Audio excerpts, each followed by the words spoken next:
So hello guys, welcome back to the podcast. Welcome to the podcast. How are you guys doing? എല്ലാവരും ഫൈനാന്ന് വിചാരിക്കുന്നു.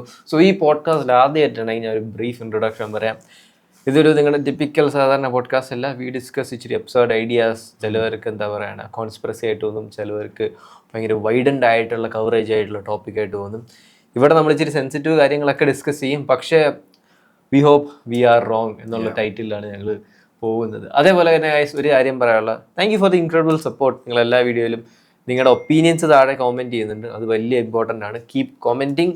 അത് മാത്രമല്ല, എനിക്ക് തോന്നുന്നു ഈ വീഡിയോയുടെ കഴിയുമ്പോൾ നമ്മൾ 10,000 സബ്സ്ക്രൈബേഴ്സ് ആവുമെന്ന് തോന്നുന്നു. കാരണം ഈ ആഴ്ചയിൽ നമ്മൾ 10,000 ആവും.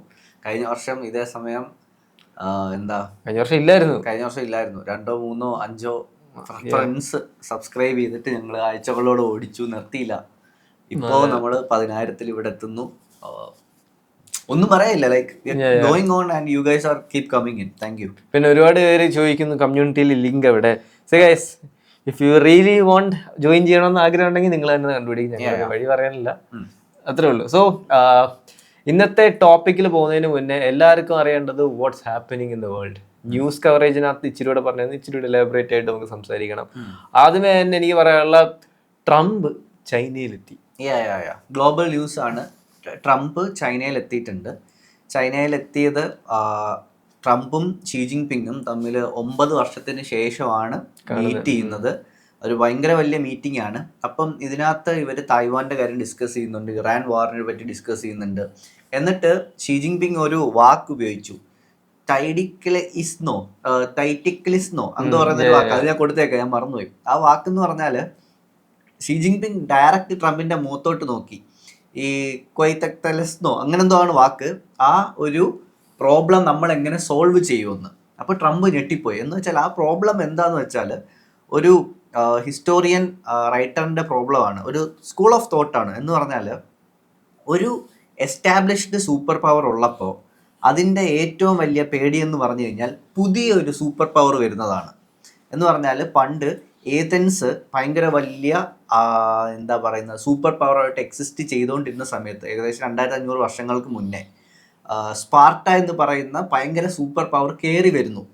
അപ്പം ഏതൻസ് അവർക്ക് ഇവർ നമ്മളെ തോപ്പിക്കും എന്നുള്ള പാനിക്കിൽ ചെയ്ത് കൂട്ടുന്ന കാര്യങ്ങൾ 2 പാർട്ടിയും തമ്മിൽ യുദ്ധമാവുമെന്നും അത് 2 പേരും ഇല്ലാതാവും. അങ്ങനെയാണ് സംഭവിച്ചത്. 2 പേരും ഇല്ലാതായി. അങ്ങനെ സംഭവിക്കുന്ന ഒരു പ്രോബ്ലത്തിനെ നമ്മൾ എങ്ങനെ നേരിടുമെന്ന് ട്രംപിന്റെ മുഖത്ത് നോക്കി ഷീ ജിൻപിങ് ചോദിച്ചു. ട്രംപിന് ഉത്തരവൊന്നും പറയാൻ പറ്റിയില്ല. ട്രംപ് പിന്നെ പറയാന്നുള്ള രീതിയിൽ പറഞ്ഞു. എന്ന് പറഞ്ഞാൽ അന്നത്തെ ഏതൻസ് അമേരിക്കയും സ്പാർട്ട ചൈനയാണെന്നാണ് അവൻ തന്നെ പറയുന്നത്, ഷീ ജിൻപിങ് തന്നെ പറയുന്നത്. അതിന് ഇവിടെ തന്നെ എനിക്ക് ഫണ്ണി ആയിട്ട് തോന്നി, ഇപ്പൊ ട്രംപ് മാത്രമല്ല, യുഎസിലെ ഒരുപാട് പ്രൊക്ലൈംഡ് ബിസിനസ്മെൻ ആൾക്കാർ, ഇലോൺ മസ്ക് വന്നു, ആപ്പിളിന്റെ സിഇഒ വന്നു, എൻവിഡിയുടെ സിഇഒ വന്നു, ആമസോണിന്റെ റെപ്രസെന്റേറ്റീവ് വന്നു. ഇത് ഒരു രീതിയിൽ US അഡ്മിറ്റ് ചെയ്യുവാണ് ലോകം ഒരു ബൈപോളാർ പവറിലേക്ക് പോകുന്ന ഒരു സംഭവം. അതേപോലെ ട്രംപിന്റെ കൂടെ വന്ന് മസ്ക് അവിടെ കാണിച്ചു കാണുമായിരുന്നു. റിപ്പോർട്ട്സിലൊക്കെ വന്നേക്കുന്ന ഉറപ്പാ അങ്ങനെ ഡ്രഗ് യൂസ് ആണ്. അത് നമ്മൾ വിചാരിക്കും അത് അങ്ങനെ വന്നതാന്ന്. ബട്ട് നോ, ലോകം മുഴുവൻ ഇത് ഇലോൺ മസ്ക് അവിടെ എത്തിയെന്ന് അറിയാൻ വേണ്ടി ഉള്ളൊരു കാര്യമാണ്. 100%. കാരണം ഇലോൺ മസ്ക് എത്തിയെന്ന് ലോകം മുഴുവൻ ഇന്ന് അറിഞ്ഞു കഴിഞ്ഞു. Elon Musk is in China. അത് മാത്രമല്ല, രണ്ടാമത്തെ കാര്യം എന്ന് പറഞ്ഞാൽ ഗ്ലോബൽ ന്യൂസ്, അതൊരു ഇന്ത്യൻ ന്യൂസ് ആണ്. ഗ്ലോബൽ ന്യൂസ്, ഇന്ത്യയിൽ ഫോറിൻ മിനിസ്റ്റേഴ്സിന്റെ ബ്രിക്സ് സമ്മിറ്റ് നടക്കുകയാണ്. ലോകത്തിലെ ബ്രിക്സിലുള്ള എല്ലാ ഫോറിൻ മിനിസ്റ്റേഴ്സും എത്തി, ഒരു ഫോറിൻ മിനിസ്റ്റർ ഒഴിച്ച്. ബ്രിക്സിന്റെ ഫോറിൻ മിനിസ്റ്റേഴ്സ് എന്ന് പറയുന്നത് 5 പേരാണ്. പിന്നെ ഇപ്പൊ ബ്രിക്സ് 17 പേരായി, അത് കഴിഞ്ഞ് 21 പേരായി എക്സ്പാൻഡ് ചെയ്തുകൊണ്ടിരിക്കുകയാണ്. ബ്രിക്സിന്റെ founding members Brazil, Russia, India, China and South Africa. ഈ 5 പേരിൽ ഒരാൾ ഇന്നലെ വന്നില്ല. ചൈനയുടെ ഫോറിൻ മിനിസ്റ്റർ, ഇന്ത്യയുടെ ഫോറിൻ മിനിസ്റ്റേഴ്സ് ബ്രിക്സ് സമ്മിറ്റ് വന്നില്ല. കാരണം അവിടെ അമേരിക്കൻ പ്രസിഡന്റ് വരുന്നത് കൊണ്ട് ഞങ്ങൾക്ക് ഇന്ത്യയിൽ വരേണ്ട കാര്യമില്ല എന്നുള്ള രീതിയിൽ ഇന്ത്യ അറിയിച്ചു. ലാസ്റ്റ് മിനിറ്റ് ആയിരുന്നു ഇന്ത്യയിലെ ബ്രിക്സ് സമ്മിറ്റിന് ചൈന, ദ ഫൗണ്ടിങ് മെമ്പർ, വന്നില്ല. ഡെലിഗേഷൻ ആരെയോ അയച്ചു എന്ന് പറയുന്നു. അടുത്തൊരു ഇന്ത്യൻ ന്യൂസിനെ കുറിച്ച് പറയാം. That's a wide spread news. 12 ടെററിസ്റ്റുകളെ വെസ്റ്റ് ബംഗാളിൽ ലൈഫ് സെന്റൻസ് ചെയ്തു. ദാറ്റ് അടിപൊളി ന്യൂസ് ആയിരുന്നു കേട്ടപ്പോൾ. എന്തോ ടെററിസ്റ്റുകളെ 12 വരെ ലൈഫ് സെന്റൻസ് ചെയ്ത് നീയൊക്കെ ജീവിതകാലം ചാവുന്നവരവിടെ കിടക്കട്ടെ. എനിക്ക് തോന്നുന്നു 12.5 yearsോ 25 yearsോ എന്തോ അടിച്ചിട്ടുണ്ട്, അവിടെ കിടന്നോട്ടെ എന്നുള്ള രീതിയിൽ. അവര് ഭയങ്കര വാൻഡലിസം ആയിരുന്നു എന്നാണ് പറയുന്നത്. ടെററിസ്റ്റുകളാണ്, ടെററിസ്റ്റുകൾ വൃത്തികേട് കാണിക്കുന്നു, പിടിച്ച് ജയിലിൽ ഇടുന്നു.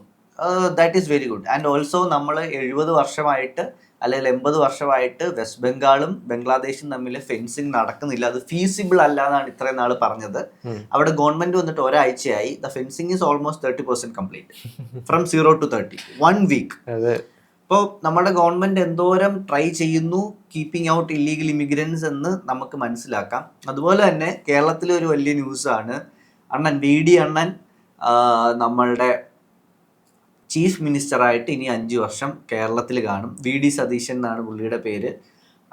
പുള്ളി തന്നെയായിരുന്നു ആപ്റ്റ് മുഖ്യമന്ത്രി. ആൻഡ് ഭയങ്കര പ്രകടനവും കാര്യങ്ങളും ഒക്കെ നടക്കുന്നു. VD സതീശന് വേണ്ടി കേരളം ഫുള്ള് എന്താ പറയുന്നത്, ഭയങ്കര സപ്പോർട്ടായിരുന്നു. അതുപോലെ തന്നെ VD സതീശന് ജയിച്ചതിന് ശേഷം കേരളത്തിൽ ഭയങ്കര മാർച്ചും കാര്യങ്ങളും ഒക്കെ നടക്കുന്നു. ഞാൻ ഇന്നലെയൊക്കെ ആയിട്ട് ഭയങ്കരമായിട്ട് കണ്ടു. ലൈക്ക് നമ്മുടെ SDPI ആണോ മുസ്ലിം ലീഗാണോ, മുസ്ലിം ലീഗാണെന്ന് തോന്നുന്നു, അവർക്ക് ഇനി കേരളം ഞങ്ങൾ ഭരിക്കും, ഇനി 5 വർഷം മുസ്ലിം ലീഗിന്റെയാണ് കേരളം എന്നൊക്കെ പറയുന്ന ഭയങ്കര പ്രചാരണം കണ്ടു. അത് എന്തുകൊണ്ടാണെന്ന് എനിക്ക് അറിയത്തില്ല. അങ്ങനെയൊക്കെ ആണെങ്കിൽ അടുത്ത വർഷത്തെ ഇലക്ഷന് നമുക്ക് വളരെ സർപ്രൈസിങ് ആയിട്ടുള്ളൊരു ന്യൂ എൻട്രിയും ന്യൂ പ്ലെയറിനെ ഒക്കെ കാണാൻ പറ്റുമെന്ന് വിചാരിക്കുന്നു. ഇങ്ങനെയാണ് പോക്കെങ്കിൽ. വേറെ കാര്യം കൂടെ എന്ന് പറഞ്ഞാൽ നമ്മുടെ എനർജി മിനിസ്റ്റർ ഉണ്ടല്ലോ യൂണിയൻ ഓഫ് ഇന്ത്യയുടെ, ഹർദീപ് സിംഗ് പുരി എന്ന് പറയുന്ന ഒരാളാണ്.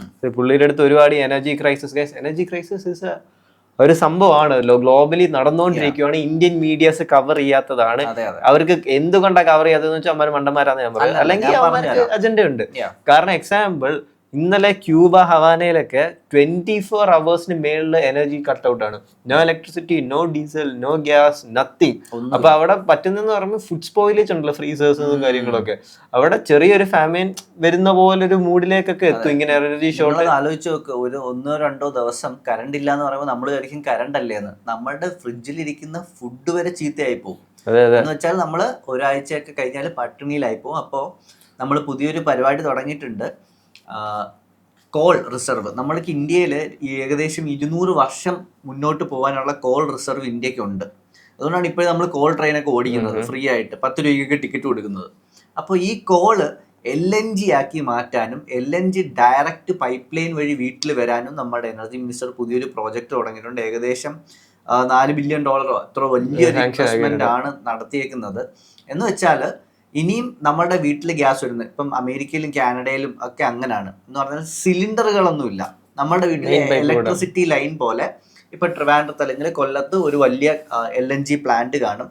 ആ പ്ലാന്റിൽ നിന്ന് എല്ലാ വീട്ടിലേക്കും ഇപ്പൊ കറണ്ട് പോകുന്നതിന്റെ കണക്ക് പൈപ്പ് ലൈൻ വരും, നമ്മുടെ മീറ്ററും എല്ലാം കാണും. അപ്പൊ നമുക്ക് ഡയറക്റ്റ് സപ്ലൈ ഗവൺമെന്റിൽ നിന്ന് വരും.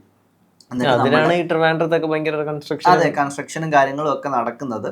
അപ്പോൾ അത് വന്നു കഴിഞ്ഞാൽ നമുക്ക് ബില്ല് അടച്ചില്ലെങ്കിൽ അത് കട്ടാവും, ഇല്ലെങ്കിൽ നമുക്ക് ഓൺലൈൻ പേയ്മെന്റ് ചെയ്താൽ അത് അപ്പോൾ ഓൺ ആവും.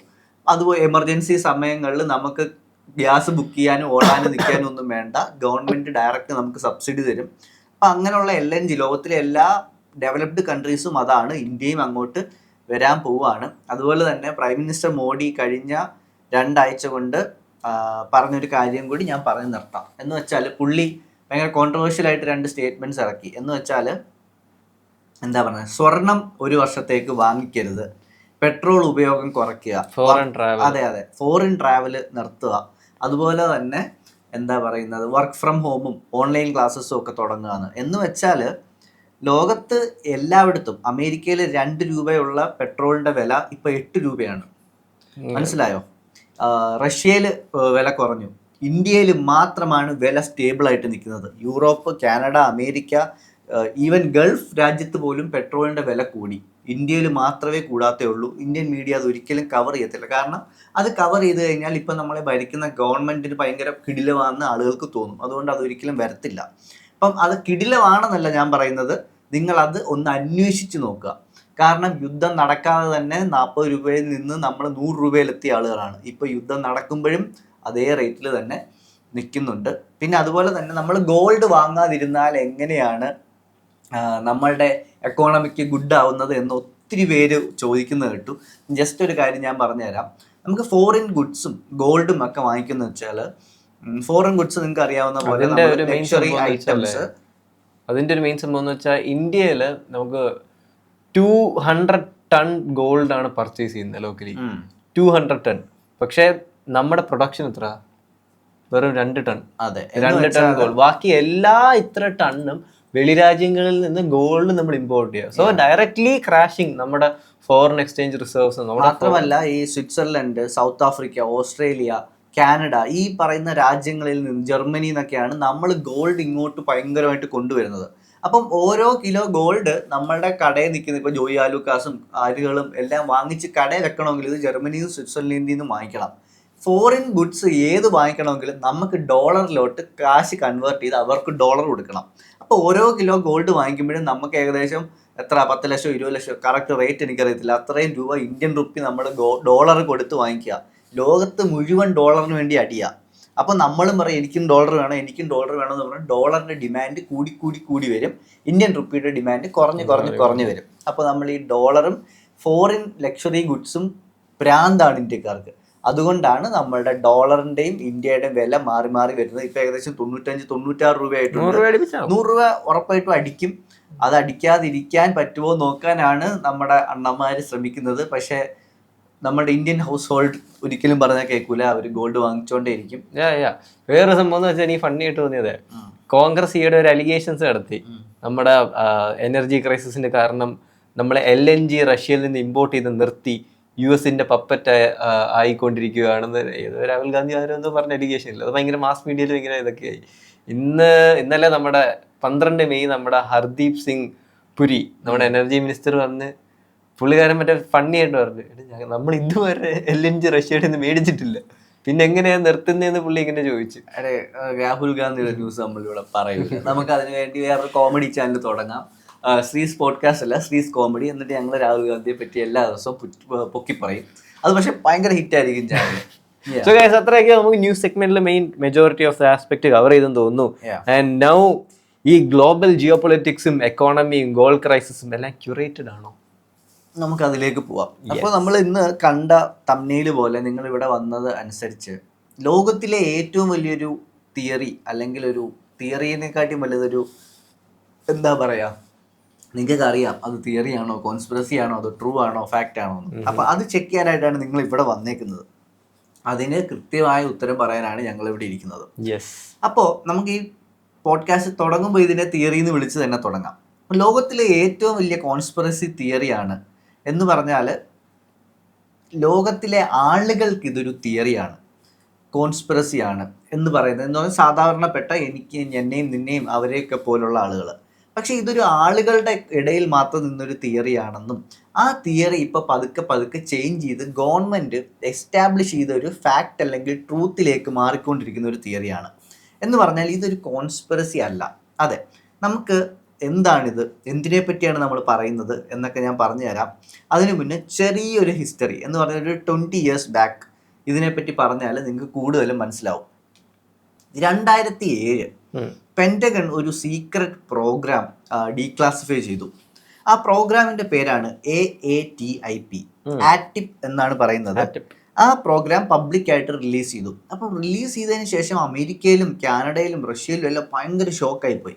എന്ന് വെച്ചാൽ ഈ പ്രോഗ്രാമിന്റെ പേരെന്ന് പറയുന്നത് advanced aerospace threat identification program. ഇത് ചെയ്യുന്നത് United States department of defence എന്ന് പറഞ്ഞാൽ നമ്മുടെ ആർമി, നേവി ഒക്കെ ഇല്ലേ, അതുപോലെ ഡിഫൻസ് ഡിപ്പാർട്ട്മെന്റ് ആണ് ഇത് ചെയ്യുന്നത്. എന്ന് പറഞ്ഞാൽ അൺഐഡന്റിഫൈഡ് ആയിട്ടുള്ള ഏരിയൽ ത്രെട്ടുകൾ കണ്ടെത്താനും നശിപ്പിക്കാനും വേണ്ടി അമേരിക്ക പുതിയൊരു പ്രോഗ്രാം സബ് ഡിവിഷൻ ഉണ്ടാക്കുകയാണ്. മനസ്സിലായോ? അത് 2007. അത് കഴിഞ്ഞിട്ട് വേറെ ഒരു 10 വർഷം ഇങ്ങോട്ട് വന്നു കഴിഞ്ഞാൽ 2017 ഒരു real footages United States government ആളുകളിലേക്ക് വിതരണം ചെയ്ത് കൊടുത്തേക്കാണ്. നമുക്കിപ്പോൾ നോക്കിയാൽ ഏകദേശം 10 വർഷമായി. പക്ഷേ നിങ്ങൾക്ക് ഈ ഫോട്ടോ ഞാൻ ഇവിടെ കൊടുത്തേക്കാം, അപ്പം നിങ്ങൾക്ക് മനസ്സിലാവും അടുത്ത് നടന്നൊരു സംഭവം, കോവിഡിനൊക്കെ മുന്നേ നടന്നതാണ്. 3 വീഡിയോ, നേവി വീഡിയോസ് എന്ന് പറഞ്ഞാൽ നേവൽ എയർക്രാഫ്റ്റ് പൈലറ്റ്സ് സ്വന്തം കൈകൊണ്ട് സ്വന്തം പ്ലെയിനിൽ നിന്ന് ഷൂട്ട് ചെയ്ത ഇൻഫ്രാറെഡ് വീഡിയോസ് ആണ്. ഒന്ന് ഫ്ലെർ 1 എന്ന് പറയുന്നത്, പിന്നെ ഒന്ന് ഗിംബൽ UFO എന്ന് പറയുന്നത്, പിന്നെ ഗോ ഫാസ്റ്റ് UFO എന്ന് പറയുന്നത്. ഇത് നിങ്ങൾക്ക് വീഡിയോ അല്ലെങ്കിൽ ഫോട്ടോ കാണും മനസ്സിലാവും. നിങ്ങളെല്ലാം കണ്ടിട്ടുള്ള ഫോട്ടോസാണ് ഇൻസ്റ്റാഗ്രാമിലെങ്കിലും. അപ്പോൾ ഇത് ന്യൂയോർക്ക് ടൈംസിലും അമേരിക്കൻ ന്യൂസിലും ബ്രിട്ടീഷ് ന്യൂസിലും യൂട്യൂബിലും യുണൈറ്റഡ് സ്റ്റേറ്റ്സ് നേവിയുടെ സൈറ്റിലും എല്ലായിടത്തും അവൈലബിൾ ആയിരുന്നു. എന്ന് വെച്ചാൽ ഇത് പച്ചയായ സത്യമായിരുന്നു. അവരത് ഷൂട്ട് ചെയ്ത സാധനമാണ്. അങ്ങനെ അത് ലോകം മുഴുവൻ പ്രചരിച്ചു. അത് കഴിഞ്ഞിട്ട് കുറച്ചുകൂടി ഇങ്ങോട്ട് വന്ന 2020 പെൻറ്റഗൺ ഒഫീഷ്യലി UFO വീഡിയോസ് കുറേ എണ്ണം ഡീക്ലാസിഫൈ ചെയ്തു.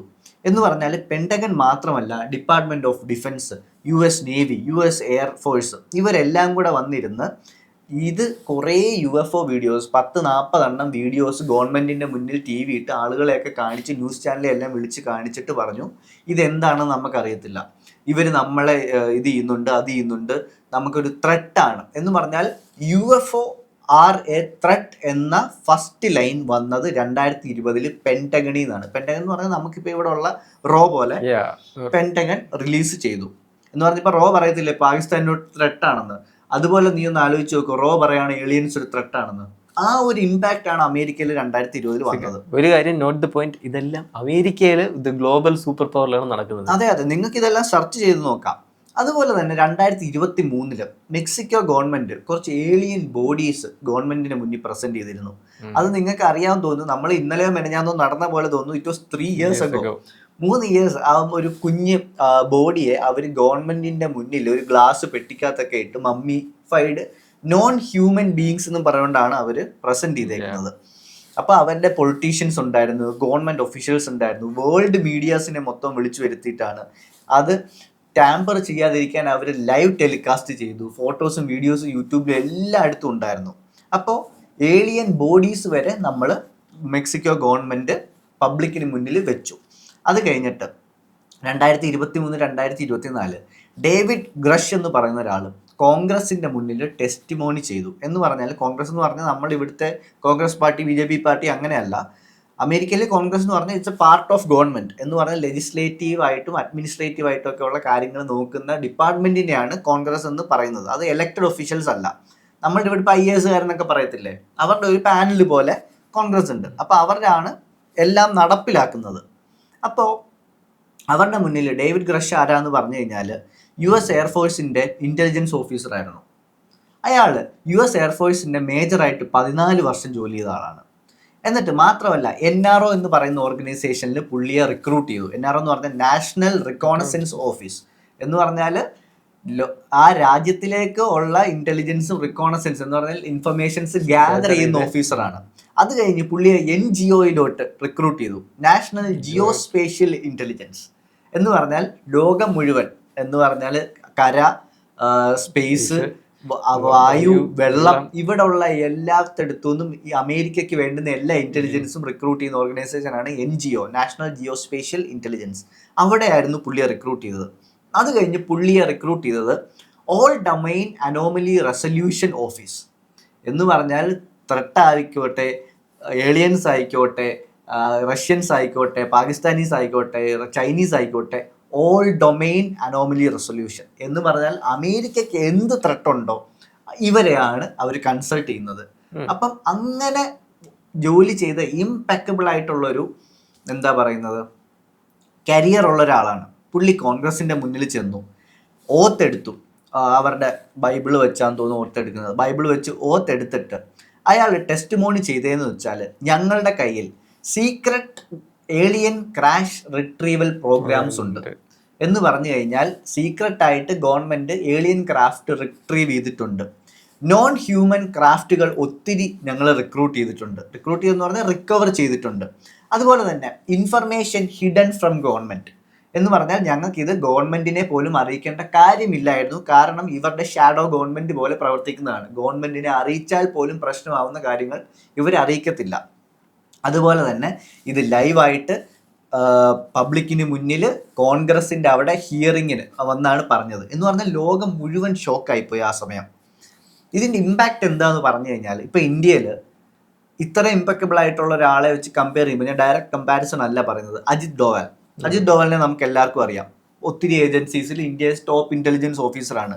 പുള്ളി ഒരു ദിവസം രാവിലെ വന്ന് എനിക്ക് പാർലമെൻറ്റിൽ ഒരു കഥ വേണം, എനിക്കൊരു സീറ്റ് വേണം എന്ന് പറഞ്ഞ് നമ്മളുടെ ഇന്ത്യൻ കോൺസ്റ്റിറ്റ്യൂഷൻ്റെ മുന്നിൽ കൈവച്ച് ഓത്തെടുത്തിട്ട് ഏലിയൻസ് റിയൽ ആണ്, ഇന്ത്യൻകാരുടെ കയ്യിൽ ഏലിയൻസിൻ്റെ ക്രാഫ്റ്റ് കിട്ടിയിട്ടുണ്ട്, ഇന്ത്യക്കാരുടെ കയ്യിൽ ഏലിയൻ ക്രാഫ്റ്റ് റിക്കവർ ചെയ്തിട്ടുണ്ട്, ഞങ്ങൾ ബോഡി റിക്കവർ ചെയ്തിട്ടുണ്ട് എന്ന് പറഞ്ഞാൽ നമ്മൾക്ക് എങ്ങനെയാണോ അതുപോലെയാണ് അവർക്ക് വന്നേക്കുന്നത്. കണ്ടോ, ഈ പറഞ്ഞതിന്റെ ഇമ്പാക്ട് നിങ്ങൾക്ക് മനസ്സിലായോ? അതാണ് ഇമ്പാക്ട്. അപ്പോൾ ഇപ്പോൾ 2026 കുറച്ച് മാസങ്ങൾക്ക് മുന്നേ ട്രംപ് കുറച്ച് ഫയൽസും റിലീസ് ചെയ്യാനായിട്ട് ഓർഡർ ചെയ്തിരുന്നു. ഈ ഒന്നോ രണ്ടോ മാസങ്ങൾക്ക് മുന്നേ, അത് കഴിഞ്ഞ ആഴ്ചയും കാര്യങ്ങളിലും ഒക്കെ ആയിട്ട് റിലീസായി.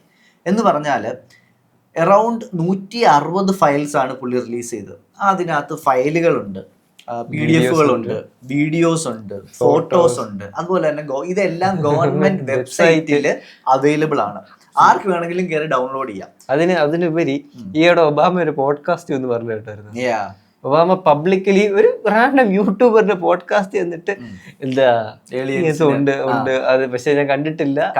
അത് മാത്രമല്ല, പുള്ളി ഉണ്ടെന്നും ഇല്ലെന്ന് പറയുന്നില്ല. പുള്ളി പറയുന്നത് അഥവാ ഉണ്ടെങ്കിലും ഗവൺമെന്റിന്റെ രീതിയിൽ വർക്ക് ചെയ്ത എനിക്കറിയത്തില്ല, എനിക്കറിയാൻ സാധ്യതയില്ല, കാരണം അതുപോലുള്ള ഏജൻസീസ് ആണ് ഇത് ഹാൻഡിൽ ചെയ്യുന്നതെന്നുള്ള രീതിയിലാണ് പുള്ളി അത് പറഞ്ഞത്. അതിന്റെ റിയാക്ഷൻ ട്രംപ് പറഞ്ഞിട്ടുണ്ടായിരുന്നു, പുള്ളി ഇതൊന്നും വെളിയിൽ പറയാൻ പാടില്ല എന്നാലും പറഞ്ഞു.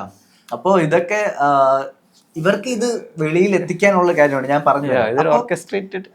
അപ്പൊ ഈ ഏലിയൻ പ്രൂഫ് ലോകത്തിലെ ഏറ്റവും വലിയ റിലീസാണ്. ഹിസ്റ്ററിയിൽ ഇത്രയും വലിയ 160 ഡോക്യുമെന്റ്സും വീഡിയോസും കാര്യങ്ങളും ഒന്നും റിലീസ് ചെയ്തിട്ടില്ല. എന്ന് പറഞ്ഞാൽ US നേവിയുടെ ഡേറ്റ, നാസയുടെ ഡേറ്റ, പെന്റഗന്റെ ഡേറ്റ, FBI-യുടെ ഡേറ്റ, എല്ലാവരുടെ ഡേറ്റയും വെച്ച് കമ്പൈൻ ചെയ്ത് ഫോട്ടോസും വീഡിയോസും മാത്രമല്ല, ഈ സാധനം ഉണ്ട്, ഈ സാധനം ഇല്ല, അല്ലെങ്കിൽ ഇത് എവിടുന്ന് വരുന്നു, എന്ത് ചെയ്യുന്നു, ഇവരുടെ മോട്ടീവ് എന്താണ് എന്നൊക്കെ പറയുന്ന ഡീറ്റെയിൽഡ് ഫയൽസ് ആണ് വന്നേക്കുന്നത്. ഇതും വലിയ മീഡിയ ഹിറ്റായി. എനിക്കറിയാം നിങ്ങളിത് കാണുന്ന പോലും ലൈക്ക് ഒരാഴ്ച മുന്നേ ട്രംപ് ഫയൽ റിലീസ് ചെയ്തു എന്ന് നമ്മൾ ഇന്ത്യയിൽ ഇരിക്കുന്ന, കേരളത്തിൽ ഇരിക്കുന്ന, അല്ലെങ്കിൽ കൊല്ലം ജില്ലയിലോ ട്രിവാൻഡ്രത്തോ എറണാകുളത്തോ ഇരിക്കുന്ന നിങ്ങൾക്ക് വരെ ഇത് അറിയാൻ പറ്റി. അപ്പോൾ അത്ര വലിയൊരു മീഡിയ ഹിറ്റാണ്. ബില്യൺസ് ഓഫ് പീപ്പിൾ ഇതിനെപ്പറ്റി അറിഞ്ഞു. അപ്പോൾ ഇതൊരു US ഗവൺമെന്റ് അനൗൺസ്മെന്റ് ആണ്. ഇത് ഏറ്റവും ലെജിറ്റ് ആയിട്ടുള്ള, നാസയുടെ ഉൾപ്പെടെയുള്ള നിങ്ങൾ പറയുന്ന ലെജിറ്റ് ആയിട്ടുള്ള അനൗൺസ്മെന്റ് ആണ്. ലോകത്ത് വേറൊരു രാജ്യം പറയാണ് ഞങ്ങൾ ഏളിയനെ കണ്ടു എന്ന് പറഞ്ഞാൽ ആരും വിശ്വസിക്കില്ല. അമേരിക്ക പറഞ്ഞാൽ വിശ്വസിക്കും. അപ്പോൾ ഇതെല്ലാം സത്യമാണ്, അല്ലയോ? സത്യമാണോ എന്ന് ചോദിച്ചു കഴിഞ്ഞാൽ ഇതിനകത്ത് പകുതി സത്യമാണ്, പകുതി സത്യമല്ല. എന്താന്ന് ഞാൻ എക്സ്പ്ലെയിൻ ചെയ്തു തരാം. സത്യമായ അസത്യങ്ങൾ. അതെ, സത്യമായ കുറച്ച് അസത്യങ്ങൾ ഞാൻ പറഞ്ഞു തരാം. ഞാൻ ഏലിയൻ ഉണ്ട് ഇല്ല എന്നൊന്നും പറയുന്നില്ല. ഡെഫിനറ്റ്ലി വേറെ ബീയിങ്സ് ഉണ്ട്.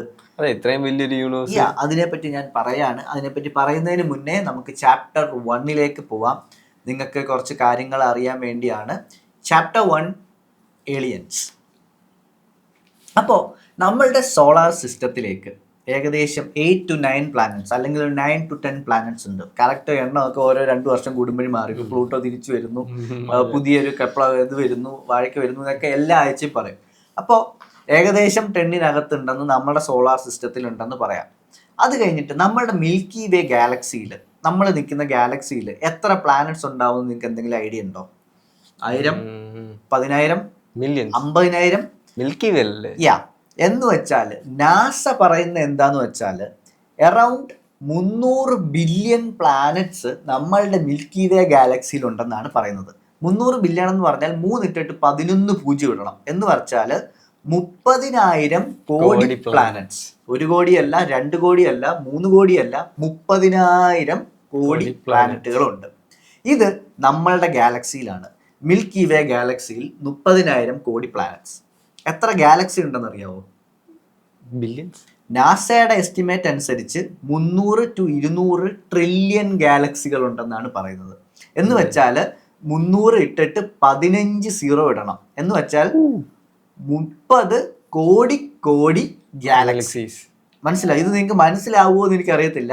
30 കോടി കോടി 30 കോടി എത്രയാണോ അത് അത്രയും കോടി തവണ 15 പൂജ്യം. എന്ന് വെച്ചാൽ ഇത്രയും മിൽക്കി വേ ഗാലക്സി അല്ലെങ്കിൽ ഇത്രയും ഗാലക്സീസിനകത്ത് ഇത്രയും പ്ലാനറ്റ്സ് ഉണ്ട്. അതിനകത്ത് ഒരെണ്ണമാണ് എർത്ത്.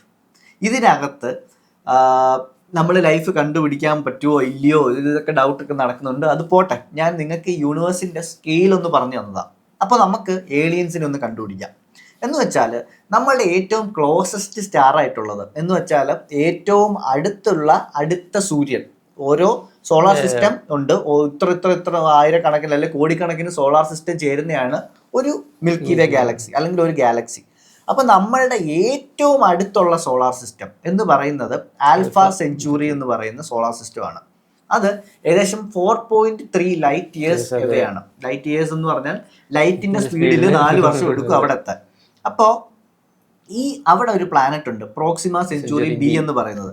അപ്പൊ അതായിരിക്കാം നമ്മളുടെ പ്ലാനറ്റിന്റെ ഏറ്റവും അടുത്തുള്ള ഹാബിറ്റബിൾ പ്ലാനറ്റ് എന്ന് പറഞ്ഞാൽ നമ്മളുടെ സോളാർ സിസ്റ്റത്തിനകത്തെ 10 എണ്ണം കഴിഞ്ഞു കഴിഞ്ഞാൽ, അല്ലെ 9 എണ്ണം കഴിഞ്ഞു കഴിഞ്ഞാൽ പിന്നെ ഏറ്റവും അടുത്തുള്ള പ്ലാനറ്റ് അതാണ്.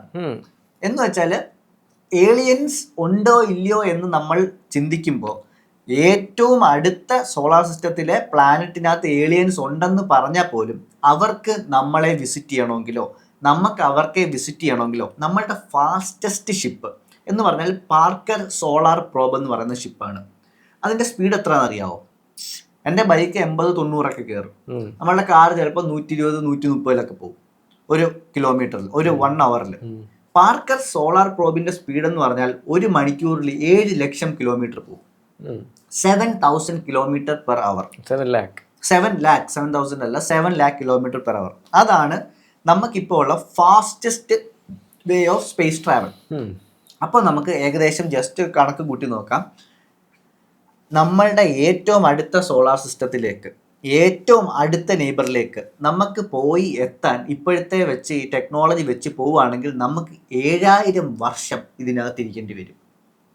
50 വർഷമല്ല, 100 വർഷമല്ല, 500 വർഷമല്ല, 5000 വർഷം പോലും അല്ല, 7000 വർഷം നമ്മൾ ഇവിടുന്ന് കയറി അവിടെ എത്താൻ എടുക്കും. എന്ന് വെച്ചാൽ ഇത് നമ്മളുടെ നെക്സ്റ്റ് ഡോർ നെയ്ബർ ആണ്. നമ്മൾ ഈ പറഞ്ഞ ട്രില്യൺസും ബില്യൺസും കോടിക്ക് വെച്ച് നോക്കും. എൻ്റെ വീട് ഇതാണെങ്കിൽ എൻ്റെ വീട് കഴിഞ്ഞ് മതിൽ കഴിഞ്ഞിട്ട് അപ്പുറത്തുള്ള വീടാണിത്. അപ്പോഴാണ് നമ്മൾ പ്ലാനറ്റിനെ മൊത്തം വെച്ച് നോക്കുന്നത്. അപ്പോൾ നമ്മളുടെ ചന്ദ്രനിലെത്താൻ നമുക്ക് 3 ദിവസം മതി, നമുക്ക് മാർസിലെത്താൻ 6 മാസം മതി, നമ്മളുടെ ക്ലോസസ്റ്റ് സ്റ്റാറിലെത്താൻ നമുക്ക് 7000 വർഷം വേണം. അപ്പോൾ അവരിവിടെ വരുവാണെങ്കിൽ അവർ വരുന്നതിൻ്റെ ഒരു പ്രിപ്പറേഷൻ, ഏലിയൻസ്, UFOs അല്ലെങ്കിൽ ക്രാഫ്റ്റുകളായിട്ട് അവരിവിടെ വരണമെങ്കിൽ അവരുടെ ഒരു പ്രിപ്പറേഷൻ നമ്മൾ ആലോചിക്കണം. എന്ന് വെച്ചാൽ പ്രിപ്പറേഷൻ അല്ലെങ്കിൽ അവരുടെ അഡ്വാൻസ്മെന്റ്. അതെ, അഡ്വാൻസ്മെന്റ് അല്ല, അവരുടെ സ്പേസ് ഷിപ്പ് ഒരു പ്ലാനറ്റ് പോലെ ആയിരിക്കണം. കാരണം 7000 വർഷം സ്പേസിലൂടെ ട്രാവൽ ചെയ്യുക എന്ന് പറഞ്ഞാൽ അവിടെ ഫുഡും ഫ്രിഡ്ജും പോരാ, അവിടെ ഫാംസ് വേണം, അവിടെ പവർ പ്ലാന്റ്സ് വേണം, അവിടെ ബോട്ടിൽഡ് വെള്ളം പോരാ, അതിനകത്ത് റിവർ വേണം, അതിനകത്ത് കടല് വേണം. അതുപോലെ തന്നെ ഒരു ചെറിയ പ്ലാനറ്റ് പോലെ ഉണ്ടെങ്കിൽ 7000 വർഷം അവർക്ക് സ്പേസിൽ കൂടെ ട്രാവൽ ചെയ്ത് ഇവിടെ എത്താൻ പറ്റും. അത് മാത്രമല്ല, നമ്മളുടെ ഇത് വെച്ചാണ് ഞാൻ കമ്പയർ ചെയ്യുന്നത്. ചിലപ്പോൾ അഡ്വാൻസ്ഡ് ആയിട്ടുള്ള ഇതൊക്കെ കാണാം, ഞാൻ പറയുന്നത് ഇപ്പോൾ നമ്മളുടെ ടെക്നോളജി വെച്ചുള്ള കാര്യമാണ്. അപ്പോൾ അത് മാത്രമല്ല, 7000 വർഷം നമുക്ക് പോകണമെങ്കിൽ 300 ജനറേഷൻസ് എടുക്കും അവിടെ എത്താൻ. മനസ്സിലായോ? 300 ജനറേഷൻ എന്ന് വെച്ചാൽ ഞാൻ പോയി കഴിഞ്ഞാൽ എൻ്റെ മോൻ്റെ 300ാമത്തെ ആളാണ്. ഹ്യൂമൻ ലിമിറ്റേഷൻസ് വെച്ച് ഞാൻ നിങ്ങൾക്കൊന്ന് മനസ്സിലാകാൻ വേണ്ടി വെറുതെ പറഞ്ഞു തരികയാണ് അവിടെ എത്താൻ. അപ്പോൾ പിന്നെ ഇതെല്ലാം നടക്കുമെന്ന് വിചാരിക്കുക. പ്ലാനറ്റ് ഉണ്ടാക്കി ഇതെടുക്കുക, 300 ജനറേഷൻ വെക്കുക, അല്ലെങ്കിൽ എന്തെങ്കിലും ടെക്നോളജി പരമായിട്ട് നമ്മൾ കണ്ടുപിടിച്ചു, അല്ലെങ്കിൽ എന്താ പറയുക സൂപ്പർ പവർ കണ്ടുപിടിച്ചു. എന്നാലും ഇവർ വരുന്ന സമയത്ത് ആസ്ട്രോയിഡ്സ് ഉണ്ട്, ഡെബ്രീസ് ഉണ്ട്, സോളാർ ഫീൽഡുകളുണ്ട്. ഈ സോളാർ സിസ്റ്റത്തിന് ശേഷം എന്താണ് എന്നും നമുക്ക് അറിയത്തു പോലും ഇല്ല. ഇതെല്ലാം കഴിഞ്ഞ് ഇവര് ഫ്യൂവലും കാര്യങ്ങളും എല്ലാം കഴിഞ്ഞ് ഇവിടെ വരിക എന്ന് പറഞ്ഞത് ഇമ്പോസിബിൾ ടാസ്ക് ആണെന്ന് തന്നെ പറയാം.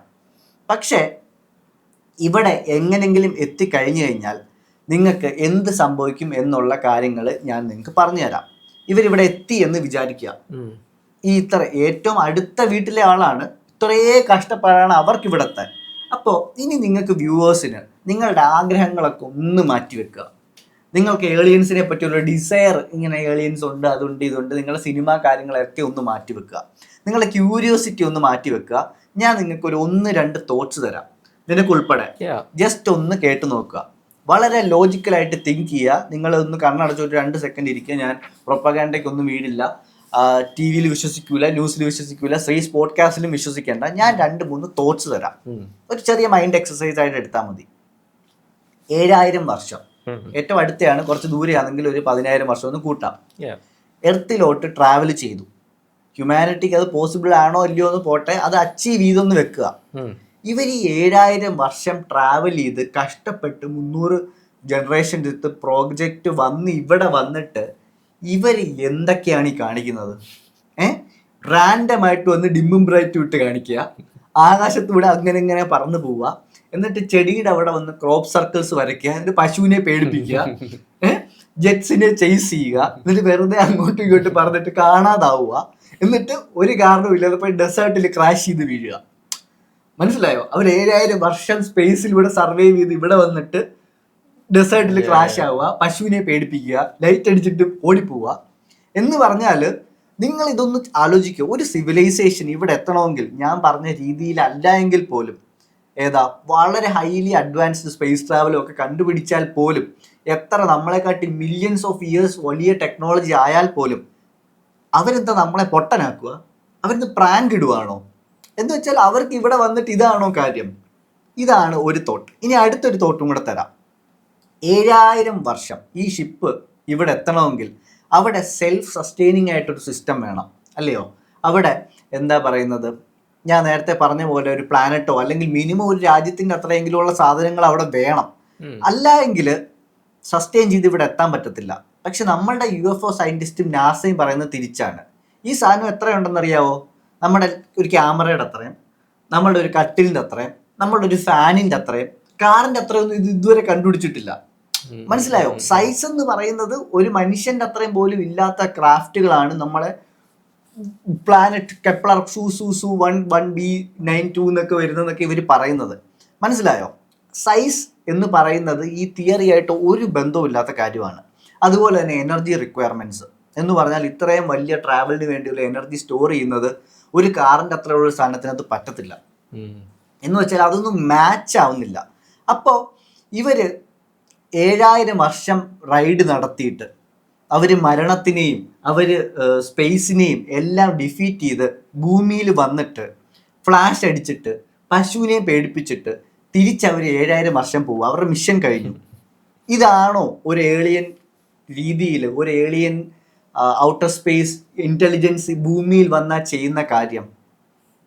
എന്ന് വെച്ചാൽ 14000 വർഷം ടോട്ടൽ ട്രാവലും 20 മിനിറ്റ് ഭൂമിയിൽ ലൈറ്റ് ഷോയും. ബ്രോ, ഇതൊക്കെ ആരെങ്കിലും വിശ്വസിക്കുമോ? ഇതൊക്കെ നമ്മളൊന്ന് ആലോചിച്ചാൽ നമുക്ക് മനസ്സിലാവും. ഇത്രയും ദൂരത്തുനിന്ന് ഇവിടെ ആളുകൾ വന്ന് ലൈറ്റ് അടിച്ചിട്ട് പോവാന്ന് പറയുന്നത് വെറും പച്ചക്കള്ളമായിട്ടുള്ളൊരു കാര്യമാണ്. എന്ന് പറഞ്ഞാൽ ഈ UAP വന്നത് സ്റ്റെക്കർ 0012b കെപ്ലർ പ്ലാനറ്റിൽ നിന്നാണ്.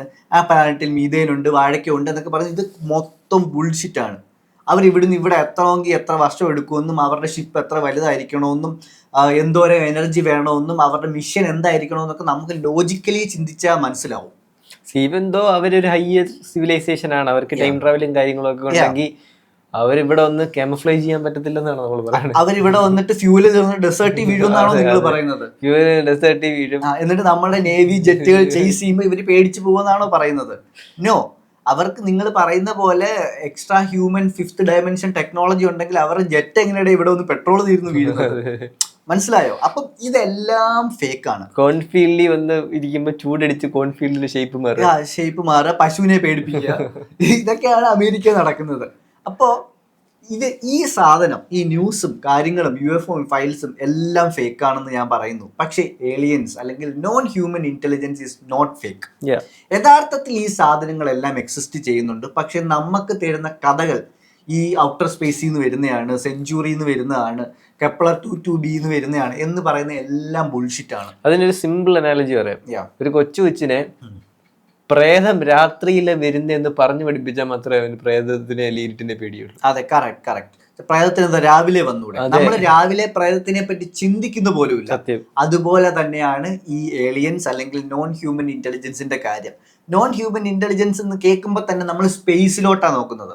ഇവരൊന്നും വരുന്നത് സ്പേസിൽ നിന്നും അല്ല, ഇവരൊന്നും വരുന്നത് ഔട്ടർ പ്ലാനറ്റ്സിൽ നിന്നും അല്ല, ഇവരെല്ലാം വരുന്നത് എർത്തിൽ നിന്ന് തന്നെയാണ്. And these are 100% truth. Non human intelligence exist, unidentified aircraft exist, നമുക്ക് മനസ്സിലാവാത്ത ടെക്നോളജിയും വേറെ ബീയിങ്സും എല്ലാം ഉണ്ട്. പക്ഷെ അവരെല്ലാം വരുന്നത് നമ്മളുടെ പ്ലാനറ്റിൽ നിന്ന് തന്നെയാണ്. ആൻഡ് അത് ഓപ്പൺ അപ്പ് ആയിട്ട് പറയാൻ ശ്രമിച്ചൊരു scientist recent got murdered. Yes, അത് മർഡർ ആയതിന്റെ കഥകൾ നമ്മൾ പറഞ്ഞു തരാം. ഇവർ വരുന്നത് ഐസ് വാൾ എന്ന് പറയുന്ന ഒരു തിക്ക് ഔട്ടർ ലെയർ നമ്മുടെ കോണ്ടിനെൻസിന് ചുറ്റുമുണ്ടെന്നുള്ളത് 99% കൺഫേംഡ് ആണ്. അതിൻ്റെ പുറത്ത് ധാരാളം കോണ്ടിനെൻസ് ഉണ്ടെന്നും ആ കോണ്ടിനെൻസിൻ്റെ അവിടെ നിന്നാണ് ഇവർ വരുന്നതെന്നും ആണ് പറയുന്നത്. നിങ്ങളിത് വിശ്വസിക്കേണ്ട, ഞാൻ പ്രൂഫ് വെച്ച് പറഞ്ഞു തരാം. So welcome to Shree's podcast. അപ്പോൾ ഈ കാര്യങ്ങൾ പറയുന്നതിന് മുന്നേ നിങ്ങൾക്ക് വലിയൊരു ക്വസ്റ്റ്യൻ ഉണ്ടാവും. അത് സ്വാഭാവികമായിട്ട് എനിക്കും വന്ന ക്വസ്റ്റ്യനാണ്. അപ്പോൾ പിന്നെ എന്തിനാണ് ഇത്രയും വലിയ ഡ്രാമ, എന്തിനാണ് ഇത്രയും വലിയ ന്യൂസ് കാര്യങ്ങൾ, റിലീസിങ്, ട്രംപുകൾ വന്ന് പറയുന്നു, പ്രസിഡന്റുകൾ വന്ന് പറയുന്നു, വലിയ അനൗൺസ്മെന്റ് ഉണ്ടാക്കുന്നു, എന്തിനാണ് ഇത്രയും വലിയ സ്പേസുമായിട്ട് നമുക്ക് ബന്ധം? അപ്പോൾ ഇത് പറഞ്ഞു തരാൻ നിങ്ങൾക്ക് വേറൊരു കാര്യത്തിലേക്ക് നമുക്ക് പോകണം. Chapter 2 of the podcast, project blue beam. So project blue beam, ഇപ്പം ഞങ്ങളൊരു ടൈറ്റിൽ കാർഡ് കൊടുത്തേക്കാം. അതാണ് വാർണർ വോൺ ബ്രോൺ പറഞ്ഞേക്കുന്നത്. എന്ന് വെച്ചാൽ the biggest lie they will ever tell you will be the alien card എന്ന് പറഞ്ഞുകൊണ്ടാണ് പാർട്ട് 2 തുടങ്ങുന്നത്. എന്ന് വെച്ചാൽ നമ്മൾ ഈ കാണുന്ന ക്യുട്ടി ഹാപ്പി വേൾഡ് നമ്മൾ കാണുന്ന പോലെയല്ല. എന്ന് വെച്ചാൽ നമ്മൾ വിശ്വസിക്കുന്ന പലതും, നമ്മൾ വിശ്വസിക്കുന്നതും കാണുന്നതും പലതും എല്ലാം കള്ളമാണ് എന്ന് പറയുന്നൊരു എപ്പിസോഡിൻ്റെ തുടക്കമാണിത്. എന്ന് വെച്ചാൽ ഒരു സിസ്റ്റത്തിൻ്റെ അടിയിൽ എന്ന് പറഞ്ഞാൽ നമ്മൾ ജീവിക്കുന്ന സിസ്റ്റം, നമ്മളെ പേയ്മെൻറ്റ് സിസ്റ്റം, നമ്മൾ ജോലിക്ക് പോകുന്നു, സ്കൂളിൽ പോകുന്നു, ഇതിൻ്റെ എല്ലാം പുറകിൽ ഒരു ഡെയിലി ലൈഫിൻ്റെ പല പല കാര്യങ്ങളുടെ പുറകിൽ ഒരു ഹിഡൻ ഓർഗനൈസേഷൻ എക്സിസ്റ്റ് ചെയ്യുന്നുണ്ട്. ഈ കേൾക്കുന്നതൊക്കെ നിങ്ങൾക്ക് അബ്സേർഡ് ആയിട്ട് തോന്നുമെങ്കിൽ ജസ്റ്റ് നിങ്ങൾ റിലീജിയനെ കുറിച്ച് ചിന്തിച്ചത്. അതൊരു മാസ് മാർക്കറ്റഡ് ബുൾഷിറ്റ്. എല്ലാ റിലീജിയനാണ് പറയുന്നത്. സോ ജസ്റ്റ് അതുമായിട്ടൊന്ന് താരതമ്യം ചെയ്തു പോയത് ആൾക്കാരെ എന്തിന് അന്ന് അങ്ങനെ മൈൻഡ് ട്രെയിൻ ചെയ്യുന്നു, അതേപോലെ ഇന്ന് എന്തിന് മൈൻഡ് ട്രെയിൻ ചെയ്യും. എന്ന് വെച്ചാൽ നമ്മളിൽ പലരും വിശ്വസിക്കുന്നത് ആകാശത്തിന്റെ മണ്ടയിൽ നമ്മളെ എപ്പോഴും നോക്കിക്കൊണ്ടിരിക്കുന്ന ഒരാളുണ്ടെന്നും നമ്മൾ ശരിയും തെറ്റും ചെയ്യുന്നത് പുള്ളി എപ്പോഴും എഴുതി വെക്കുന്നുണ്ട്, എന്നിട്ട് വേണം പുള്ളിയെ ഹെല്ലിലോട്ട്. ഇത് നമ്മൾ മേഘത്തിന്റെ ഇടയിൽ ഒരാൾ ഇരിപ്പുണ്ടെന്ന് പറഞ്ഞ് നമ്മൾ ഒരു മതത്തിനെയല്ല പറയുന്നത്, എല്ലാ മതങ്ങളും മണ്ടന്മാരാണ്. എന്ന് വെച്ചാൽ ഞാൻ പറഞ്ഞുതരാം, അങ്ങനെ ഒരു ഇതുപോലെ ഒരു സാധനം പോലെ വേറൊരു ഓർഗനൈസേഷൻ എക്സിസ്റ്റ് ചെയ്യുന്നു എന്നാണ് പറയുന്നത്. ആ ഓർഗനൈസേഷന് ഒരു വളരെ ഡേഞ്ചറസ് ആയിട്ടുള്ളൊരു അജണ്ടയുണ്ട്. ആ അജണ്ടയുടെ പേരാണ് നിങ്ങൾ പലരും കേട്ടിട്ടുണ്ടാവും, പലരും പലയിടത്തും കണ്ടിട്ടുണ്ടാവും, ദ ന്യൂ വേൾഡ് ഓർഡർ എന്ന് പറയുന്ന സാധനം. എന്ന് പറഞ്ഞാൽ ഈ ന്യൂ വേൾഡ് ഓർഡറിൻ്റെ മോസ്റ്റ് ഇമ്പോർട്ടൻറ്റ് പ്രോജക്റ്റുകളിലൊന്നാണ് പ്രോജക്റ്റ് ബ്ലൂ ബീം. എന്ന് വെച്ചാൽ ഈ പ്രോജക്റ്റ് ബ്ലൂ ബീമിന് ഒരു പ്രത്യേകതയുണ്ട്. എന്ന് വെച്ചാൽ ഈ പ്രോജക്റ്റ് സക്സസ്ഫുൾ ആയിട്ട് നടന്നുകൊണ്ടിരിക്കുകയാണെങ്കിൽ ഈ പ്രോജക്റ്റ് നടക്കുന്നുണ്ടെന്ന് ലോകത്താരും അറിയത്തില്ല. അതാണ് ഈ പ്രോജക്റ്റിന്റെ ഗുണം. എന്ന് വെച്ചാൽ ഇതിന്റെ സ്പെഷ്യാലിറ്റി എന്ന് വെച്ചാൽ ഇത് കറക്റ്റായിട്ട് വർക്ക് ചെയ്തുകൊണ്ടിരിക്കുകയാണെങ്കിൽ ഇത് വർക്ക് ചെയ്യുന്നു, അല്ലെങ്കിൽ ഇങ്ങനൊരു പ്രോജക്റ്റ് ഉണ്ട് എന്ന് ലോകത്താർക്കും അറിയാൻ പറ്റത്തില്ല. അപ്പോൾ ഞാനിത് പറയണമെങ്കിൽ നിങ്ങളിത് അറിയുന്നുണ്ടെങ്കിൽ അവർക്ക് എവിടെയൊക്കെയോ പിഴവ് പറ്റുന്നുണ്ട്. ആ ലീക്കുകളാണ് ഞങ്ങൾ നിങ്ങൾക്ക് മുന്നിൽ തരുന്നത്. അപ്പോൾ ഈ പ്രോജക്റ്റ് ബ്ലൂ ബീമിൻ്റെ അജണ്ട എന്താന്ന് വെച്ചാൽ ഈ രാജ്യങ്ങൾ തമ്മിലുള്ള ബോർഡേഴ്സ് ഡിസോൾവ് ചെയ്ത് ഇല്ലാതാക്കുക, എല്ലാ റിലീജിയൻസും ഒരു റിലീജിയനിലോട്ട് മാറ്റുക, ഒരൊറ്റ ഫിനാൻഷ്യൽ സിസ്റ്റം അല്ലെങ്കിൽ ഒരു കറൻസി മാത്രം ഉണ്ടാക്കുക, ലോകം മുഴുവൻ ഭരിക്കാൻ വൺ വേൾഡ് വൺ ഗവൺമെൻറ് എന്ന് പറയുന്ന അജണ്ടയാണ് അവർ മുന്നോട്ട് വെക്കുന്നത്. ആ വെക്കുന്നതിനകത്തൊക്കെ നമ്മൾ ഈ ഞാൻ പറഞ്ഞ പല വാക്കുകൾ നിങ്ങൾ WHO വെബ്സൈറ്റിൽ കയറിയാൽ, WHO അല്ല WEF വേൾഡ് എക്കണോമിക് ഫോറത്തിൽ നിങ്ങൾ ചുമ്മാ കയറി നോക്കിയാൽ ഞാൻ പറഞ്ഞ പല കാര്യങ്ങളും അവിടെ എഴുതി വെച്ചേക്കുന്നത് കാണും. യെസ്. അപ്പോൾ ഈ പ്രോജക്റ്റ് ബ്ലൂ ബീം എന്ന് പറയുന്നത് നമ്മളെ ഫോൾസ് ഓപ്പറേഷൻസ് കൊണ്ട് വളരെയധികം ഡിസ്ട്രാക്ട് ചെയ്തുകൊണ്ടിരിക്കും. എന്ന് പറഞ്ഞാൽ ഫോൾസ് ഓപ്പറേഷൻ എന്ന് പറഞ്ഞാൽ ഗ്ലോബൽ പാൻഡമിക്സുകൾ, സ്റ്റേജ്ഡ് ആയിട്ടുള്ള വെതർ പാറ്റേൺസ്, വെതർ ഇവന്റുകൾ എന്ന് പറഞ്ഞിട്ട് news reports of big things, fake things, UFO, aliens എന്നൊക്കെ പറയുന്ന കാര്യങ്ങളെ പറ്റി നമ്മളെ ഡിസ്ട്രാക്ട് ചെയ്യും. എന്ന് വെച്ചാൽ ഈ ഒരു പ്രോജക്റ്റ് ബ്ലൂ ബീമിൻ്റെ ഏറ്റവും വലിയ അഡ്വാൻറ്റേജ് എന്താണെന്ന് വെച്ചാൽ ഈ നേരത്തെ പറഞ്ഞ അവർക്ക് ലക്ഷ്യങ്ങൾ പലതുണ്ടെന്ന് പറഞ്ഞല്ലോ, ഇത് നമ്മളിൽ ഫോഴ്സ്ഫുള്ളി ചെയ്യുമല്ല, നമ്മൾ ഇത് ബ്ലൈൻഡ്ലി അക്സെപ്റ്റ് ചെയ്ത് കൊണ്ടുവരുന്ന ഒരു പ്രോജക്റ്റാണിത്. റെസിസ്റ്റൻസ് കാണത്തില്ല, നമുക്ക് ഹേറ്റ് കാണത്തില്ല, ഇതൊന്നുമില്ലാതെ നമ്മൾ തന്നെ വില്ലിംഗ്ലി ഈ പ്രോജക്റ്റ് മതി അല്ലെങ്കിൽ ഈ സാധനത്തിലോട്ട് നമ്മൾ കയറി ചെല്ലും. എന്ന് വെച്ചാൽ ഇതിൻ്റെ ഏറ്റവും ഇൻട്രസ്റ്റിംഗ് ആയിട്ടുള്ള ഫാക്ട് എന്താണെന്ന് വെച്ചാൽ ഈ പ്രോജക്റ്റ് ഏകദേശം 50% കംപ്ലീറ്റ് ആയിട്ടുണ്ട്. ആൾമോസ്റ്റ് ഡൺ ആയി വരുന്നുണ്ട്. അവരുടെ ലാസ്റ്റ് ഫേസിലോട്ട് അവർ കടന്നു കഴിഞ്ഞു. ഒരു ആളുടെ പേര് ഞാൻ പറഞ്ഞു തുടങ്ങാം. സെർജി മോനാസ്റ്റ് എന്ന് പറഞ്ഞാൽ പുള്ളി ഒരു ഇൻവെസ്റ്റിഗേറ്റീവ് ജേർണലിസ്റ്റ് ആണ്. അപ്പോൾ പുള്ളി ഒരു കാര്യം കണ്ടുപിടിച്ചു. എന്ന് പറഞ്ഞാൽ ഒരു സീക്രട്ട് സൊസൈറ്റി ലോകത്ത് എക്സിസ്റ്റ് ചെയ്യുന്നുണ്ടെന്നും അതൊരു ഗ്രൂപ്പ് ഓഫ് എലീറ്റ്സിൻ്റെ ആണെന്നും അവർ ഈ ലോകം മുഴുവൻ കൺട്രോൾ ചെയ്യാൻ പറ്റുന്ന കഴിവുള്ള ഒരു സൊസൈറ്റി ആണെന്നും ആണ് അയാൾ കണ്ടുപിടിച്ചത്. അപ്പോൾ അവർക്കത് മാത്രമല്ല, അവർക്ക് ഈ ലോകത്തിലെ മൊത്തത്തിൽ ഒരു കൺട്രോൾ വരുത്തണമെന്നുണ്ടെന്നും ഈ ലോകം മുഴുവൻ പിടിച്ചടക്കാൻ നോക്കുകയാണെന്നും പറഞ്ഞുകൊണ്ടാണ് ഇയാൾ ആ കണ്ടുപിടിച്ചത്. സെർജി മൊണാസ്റ്റ് എന്ന് പറയുന്ന ആള്. അപ്പോൾ ഇയാൾ ഈ ഗ്രൂപ്പിന് ഒരു പേരിട്ടു. നമ്മൾ അയാളെ എലൈറ്റ്സ് എന്ന് വിളിച്ചു, ചിലവർ ഗ്ലോബൽ എലൈറ്റ്സ് എന്ന് പറയുന്നു, ചിലവർ കബാലിസ്റ്റുകൾ എന്ന് പറയുന്നു, ചിലപ്പം ബാൽ എന്നൊക്കെ പറയുന്നു. നമ്മൾ കൂടുതൽ പേരും ഇതിനെ അറിയുന്നത് ഇലുമിനാറ്റി എന്നൊക്കെ പറയുന്ന ഓർഗനൈസേഷന്റെ പേരിലാണ് നമുക്ക് അറിയുന്നത്. അപ്പോൾ ഈ സെർജി മൊണാസ്റ്റ് ഒരു ബുക്ക് എഴുതി. അയാളുടെ കരിയറും ഈ ലോകവും മുഴുവൻ ഇന്ന് മാറാൻ കാരണമുണ്ടെങ്കിൽ, ഈ ലോകം രക്ഷപ്പെടാൻ ഇലുമിനാറ്റിയിൽ നിന്ന് അല്ലെങ്കിൽ രക്ഷപ്പെടാൻ ഒരു കാരണമുണ്ടെങ്കിൽ അത് ഈ ബുക്കായിരിക്കും. ലോകത്തിന്റെ ടൈം ലൈൻ മാറ്റിയ ബുക്കാണ്. അതിനെ പറ്റിയാണ് ഞങ്ങൾ ഇന്ന് പറഞ്ഞു തരുന്നത്. എന്ന് വെച്ചാൽ ഈ ബുക്കിന്റെ പേരാണ് ദ പ്രോജക്റ്റ് ബ്ലൂ ബീം എന്ന് പറയുന്നത്. എന്ന് പറഞ്ഞാൽ ഈ എലൈറ്റ്സ് കൊണ്ടുവരുന്ന പ്ലാനുകളെ പറ്റിയുള്ളതും വൺ വേൾഡ് ഗവൺമെന്റിനെ പറ്റിയും ദ ന്യൂ വേൾഡ് ഓർഡറിനെ പറ്റിയൊക്കെ ലോകത്ത് ആദ്യമായിട്ട് ആളുകൾക്ക് മെയിൻ സ്ട്രീം ആയിട്ട് ലഭിച്ച ഒരു ഇൻഫർമേഷൻ പ്ലാറ്റ്ഫോമാണ് ഇങ്ങേരുടെ ബുക്ക്. ഈ ബ്ലൂ ബീം എന്ന് പറയുന്നൊരു സാധനത്തിന് മലയാളം ട്രാൻസ്ലേഷൻ നീല വെളിച്ചം. അങ്ങനെ ലോകത്തെല്ലായിടത്തും ഒരു ഫിലോസോഫിക്കൽ ഫുഗാസി, മായ, ഇൻഡ്യൂഷൻ എന്നൊക്കെ പറയുന്ന ഒരു സാധനം ഒരു ലോകം മുഴുവൻ ഒരു മായയിൽ കൊണ്ടുവരാൻ നോക്കുകയാണ്. എന്ന് വെച്ചാൽ ദ ബുക്ക്, ഈ ബുക്കിനകത്ത് എന്തൊക്കെയാ ഉള്ളതെന്ന് പറഞ്ഞാൽ ഫുൾ നോളജ് ഇതിനെ പറ്റി ഉണ്ട്. റിസോഴ്സസ് അയാൾ കൊടുത്തിട്ടുണ്ട്. സീക്രട്ട് ഗവൺമെന്റ് പ്രോജക്ട്സുകളെ പറ്റി പറയുന്നുണ്ട്. അതുപോലെ സീക്രട്ട് വെപ്പൺസിനെ പറ്റി പറയുന്നുണ്ട്. അത് മാത്രമല്ല, നിങ്ങൾ ആരെങ്കിലും കേട്ടിട്ടുണ്ടോ എന്ന് പറഞ്ഞാൽ ഒരാളുടെ ദേഹത്ത് കെമിക്കൽസും ഡ്രഗ്സും മെഡിസിൻസും ഒക്കെ ഉപയോഗിച്ച് ഒരാളെ ഒരു നോർമൽ ഹ്യൂമനെ സൂപ്പർ ഹ്യൂമൻ ആക്കാൻ പറ്റുമെന്ന് നിങ്ങൾക്ക് വിശ്വസിക്കാൻ പറ്റുന്നുണ്ടോ? എന്ന് വെച്ചാൽ അയാൾക്ക് mind control, mind reading, induced telepathy, അപ്പുറത്തിരിക്കുന്ന സാധനം ഇപ്പുറത്ത് പറയാൻ പറ്റുക, ഇതുപോലുള്ള വിശ്വസിക്കാൻ പറ്റാത്ത കാര്യങ്ങൾ ഇയാൾ 1980s 1990s ഒക്കെ പറഞ്ഞുകൊണ്ട് നടക്കുകയാണ്. അന്നൊക്കെ ഇത് വളരെ ഫ്യൂച്ചറിസ്റ്റിക് ആയിട്ടുള്ള കാര്യങ്ങളായിരുന്നു. ഇയാൾക്ക് പ്രാന്താണെന്ന് പറഞ്ഞുകൊണ്ട് എല്ലാവരും ഇയാളെ ഡിസ്മിസ് ചെയ്തു. എന്ന് പറഞ്ഞാൽ ക്രേസി സയൻസ് ഫിക്ഷൻ ഐഡിയാസ് ആണ്, ക്രേസി കോൺസ്പിറസി തിയറിസ്റ്റ് ആണ് എന്നൊക്കെ പറഞ്ഞു പോയി. പതിറ്റാണ്ടുകൾക്ക് ശേഷം CIA കുറച്ച് ക്ലാസിഫൈഡ് ആയിട്ട് വെച്ചിരുന്ന ഫയൽസ് ഡീക്ലാസിഫൈ ചെയ്തു.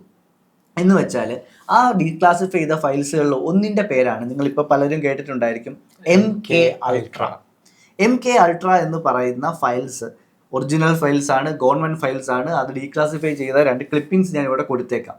എന്ന് പറഞ്ഞാൽ 2024 ഭയങ്കരമായിട്ട് MK Ultraയെ പറ്റി ആളുകൾ അറിഞ്ഞു തുടങ്ങി. ഒത്തിരി ഇൻഫർമേഷൻസും പ്രോജക്റ്റിൻ്റെ ഡീറ്റെയിൽസും ഒക്കെ CIA വെളിവിട്ടു. അപ്പോൾ MK Ultra എന്താണ്, ഗവൺമെൻറ് MK Ultraയെ പറ്റി പറഞ്ഞിട്ടുണ്ടെന്ന് അറിയാമോ? ഗവൺമെൻറ് ഡോക്യുമെൻറ്റ്സിൽ MK Ultraയെ വെച്ച് പറയുന്നതെന്ന് വെച്ചാൽ LSD എന്ന് പറയുന്ന ഡ്രഗ്സ് ഉപയോഗിച്ചും ഹിപ്നോസിസ് ഉപയോഗിച്ചും സെൻസറി എൻഹാൻസ്മെൻറ്റ്സ് ഉപയോഗിച്ചും. സെൻസറി എൻഹാൻസ്മെൻറ്റ്സ് എന്ന് പറഞ്ഞാൽ നമ്മൾ ഇതിലേക്കൂടെ ഒക്കെ തുരന്ന് വേറെ മെഷീനൊക്കെ കയറ്റി അടച്ചു വെച്ച് കഴിഞ്ഞാൽ നമ്മളുടെ റേഞ്ച് കൂടും. നമ്മളെ കണ്ണൊക്കെ ഊരി മാറ്റി വേറെ കണ്ണ് വെച്ച് കഴിഞ്ഞാൽ നമുക്ക് റേഞ്ച് കൂടും എന്ന് പറയും. ബ്രെയിനിനകത്ത് ചിപ്പ് വെക്കുക, എൻഹാൻസ്മെൻറ്റ് വെക്കുക, ടെലിക്കനീസിസ് ഉണ്ടാക്കുക എന്നൊക്കെ പറയുന്ന സാധനം കോൾഡ് വാർ എറ ഏകദേശം 50-60 വർഷങ്ങൾക്ക് മുന്നേ ഇവർ റിസർച്ച് ചെയ്ത് കൊണ്ടുവന്നിരുന്ന സാധനങ്ങളാണെന്നും 60 വർഷത്തിന് ശേഷമാണ് ഇവർ റിലീസ് ചെയ്യുന്നത്. മനസ്സിലായോ? ഏകദേശം 1960s 70s നടന്ന റിസർച്ചാണിത്. അപ്പൊ ഇപ്പൊ എന്തായിരിക്കും നിങ്ങൾ ആലോചിക്കുന്നുണ്ടോ? മനസ്സിലായോ? അപ്പോ ഈ സാധനം അന്ന് വരെ പ്രോജക്റ്റ് ബ്ലൂ ബീം വെറും ഒരു പ്രാന്തന്റെ ബുക്കിലെ കഥ മാത്രമായിട്ട് മാറി നിന്നത് ഈ MK Ultraയും കാര്യങ്ങളും എല്ലാം വന്നപ്പോൾ ഇയാളുടെ ബുക്കിൽ MK Ultraയെ പറ്റി പറയുന്നുണ്ട്. എന്ന് വെച്ചപ്പം ഇപ്പൊ വെറുതെ നിങ്ങളിപ്പോൾ കേൾക്കത്തില്ല MK Ultra എന്ന് പറയുമ്പോൾ ഇതെന്ത് പേര്, ചുമ്മാ ഒരു ജ്യൂസ് പേരെന്ന് പറയുന്ന പോലെ അന്ന് ആളുകളും പറഞ്ഞിരുന്നു. പക്ഷേ MK Ultra എന്ന് പറയുന്ന അതേ പ്രോജക്റ്റിനെ പറ്റി ഗവൺമെന്റ് ഫയൽസ് റിലീസ് ചെയ്യുമ്പോഴാണ് ആളുകൾ മനസ്സിലായിരുന്നു ഇയാൾക്ക് എവിടുന്നൊക്കെ ഇത് അറിയാമായിരുന്നു. കാരണം 30-20 വർഷം മുന്നേ ഇയാൾ ഇതിനെപ്പറ്റി പറയുന്നുണ്ട്. അപ്പോൾ ആളുകൾ ഈ ബുക്കിനെ പറ്റി കൂടുതൽ റിസർച്ച് ചെയ്യാൻ തുടങ്ങി. ആളുകൾ ഇയാളെ പറ്റി കൂടുതൽ റിസർച്ച് ചെയ്യാൻ തുടങ്ങി.